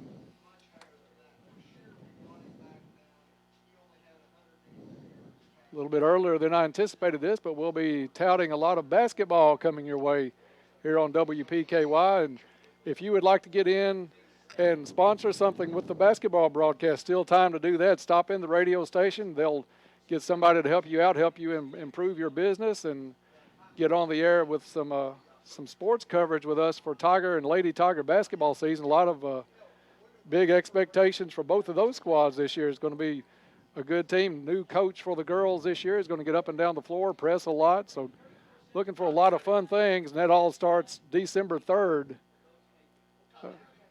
December 3rd against Lyon County here at the Cab. So they're saying Todd's ready down on the field. One last time this season, we'll take it down to Todd Griffin. All right, Dennis, thanks. We're down here on the field after Murray has knocked off Caldwell County 34-17 in the first round of the playoffs. Joined by Coach Wayne McGowan. And Coach McGowan, it's always tough when you lose on your home field here in the playoffs, but when you look back over the season, 8-3 after everything that's happened, I mean, that was a pretty strong season. Yeah, most certainly was, and, all the credit has to go to our players in this community. Poured a lot into this season. We poured a lot into this season from the get-go. We had to pick ourselves up right off the bat with the adversity we had beginning this season. And these young men grew up this year. These young men have to face something like that, and then the loss of 2 guys in their class that weren't here this year. So this bunch of kids been through some crazy things, and fortunately they were able to rally with each other and rally with the coaches were able to rally and come out here and lead these guys. Got off to a good start tonight. You guys got out 10-0, but Murray must have found something there to be able to run the football tonight. Yeah, they did. They were able to hit us up inside a little bit, and there again we didn't tackle as well as I thought we should have, and if you don't tackle well, you good running backs, good linemen like they have, they're going to hurt you. Murray was pretty inspired, though. I mean, they came in with quarterback injured, one of their better receivers injured, but they were ready to go. Yeah, they were, and probably very inspired, I'd say. You know, losing 2 key guys, and you know, what do they have to lose? You know, that's the attitude I'm sure they took, and you know, they came out and displayed that they were still a pretty good team. And I said that throughout the week, that you know, they were still really effective offensively and defensively, even without those 2 kids. So it just goes to show that they had other players step up and play well for them. Especially up front defensively. I think that team's pretty stout, and they didn't really allow De'Eric ever to get off tonight. Sure didn't. They're down 3, the down 3 linemen there. They were really tough. Linebackers flew around, and you know, they were on us pretty good, seemed like. Overall, though, I mean, again, go back to it and just think of the entire season. Yeah. And you guys 8-3, and you lose to Mayfield, Hopkinsville, and Murray. And again, that's a ranked team down there. It's not like Murray was is just anybody. I mean, that's a ranked team down there. And I think all 3 teams we lost to this year were ranked. Nothing to hang your hat on there. I mean, to hang your head about there. Absolutely not. Tough team. You know, we played them down there, and they were full strength, and you know, took everything we had, you know, beat those guys down there. And, you know, they came out tonight and you know, we had a little redemption, I guess. But speaking, you know, kind of overall the season, you know, great season. I feel like we had a great season. Lost to some very competitive, very, very good football teams this year. Well, and the way we marched down the field there in the second half and got the touchdown and got it down to 21-17, I thought maybe there was a little more magic left, but just couldn't quite pull it out again. We couldn't, and in there again, you know, we're thinking the same thing. Come out, get stops, get the ball, go score, and it looked like it was all going to pan out, and it, you know, the plan was working, and we just didn't make enough plays tonight. Well, we appreciate the time, and again, great season, and I always hate to end it with a loss, but you know, when you have a season like that, I think you have to look back on it as a big-time positive. Yeah, it was. It's the whole season. There again, we all grew, you know, coaches included. Tough young men in that locker room. Pretty tough young men in that locker room, and they're to be commended. And you know, they showed a lot of heart this year. And, you know, we were down in games this year. We were up in games, and you know, I just told them that's the way it's going to go sometimes. You know, life will knock you down. You just have to find yourself and you know, take a good deep breath and get back up and get moving. All right, Wayne, thanks. Appreciate it. All right, thanks, Todd. Appreciate it. That is Wayne McGowan, Caldwell County coach. The Tigers fall tonight to Murray 34-17 here at Tiger Stadium. Tough loss for the Tigers, but a great season, guys. Back up to you. All right, thank you, Todd, for that report. 34-17, Murray eliminates Caldwell County from the playoffs this season. Caldwell drops to 8-3 on a fine season. We're going to take a quick break, come back, hand out a few awards, check out the poly-eyed stats of the ball game. All that coming your way next on the Trilogy Performance Sports postgame show on 1580, 103.3 WPKY. When it comes to building a new home, when it comes to heating and air, do you know your fuel and energy efficiency options? The different types of HVAC systems, manufacturer and dealer warranties, indoor filtration options. McGregor Group has over 30 years of industry experience and can help you simplify your heating and air conditioning decisions on new builds. Don't just settle. Be informed. Call the experts at McGregor Group today. During this season of Thanksgiving, your friends at Penny Ryle Electric are thankful for the generosity of their members. The Penny Ryle Electric Plus One program offers an opportunity for you to extend to your neighbors a helping hand. You simply agree to have $1 automatically added to your monthly electric bill, and your contribution will be used to help pay electric bills for people in need. That should give you a nice warm feeling too. Sign up for the Penny Ryle Electric Plus One program online anytime at precc.com. And happy Thanksgiving. And back here on the Trilogy Performance Sports postgame show, Caldwell County loses in the first round of the playoffs this season to Murray, 34-17.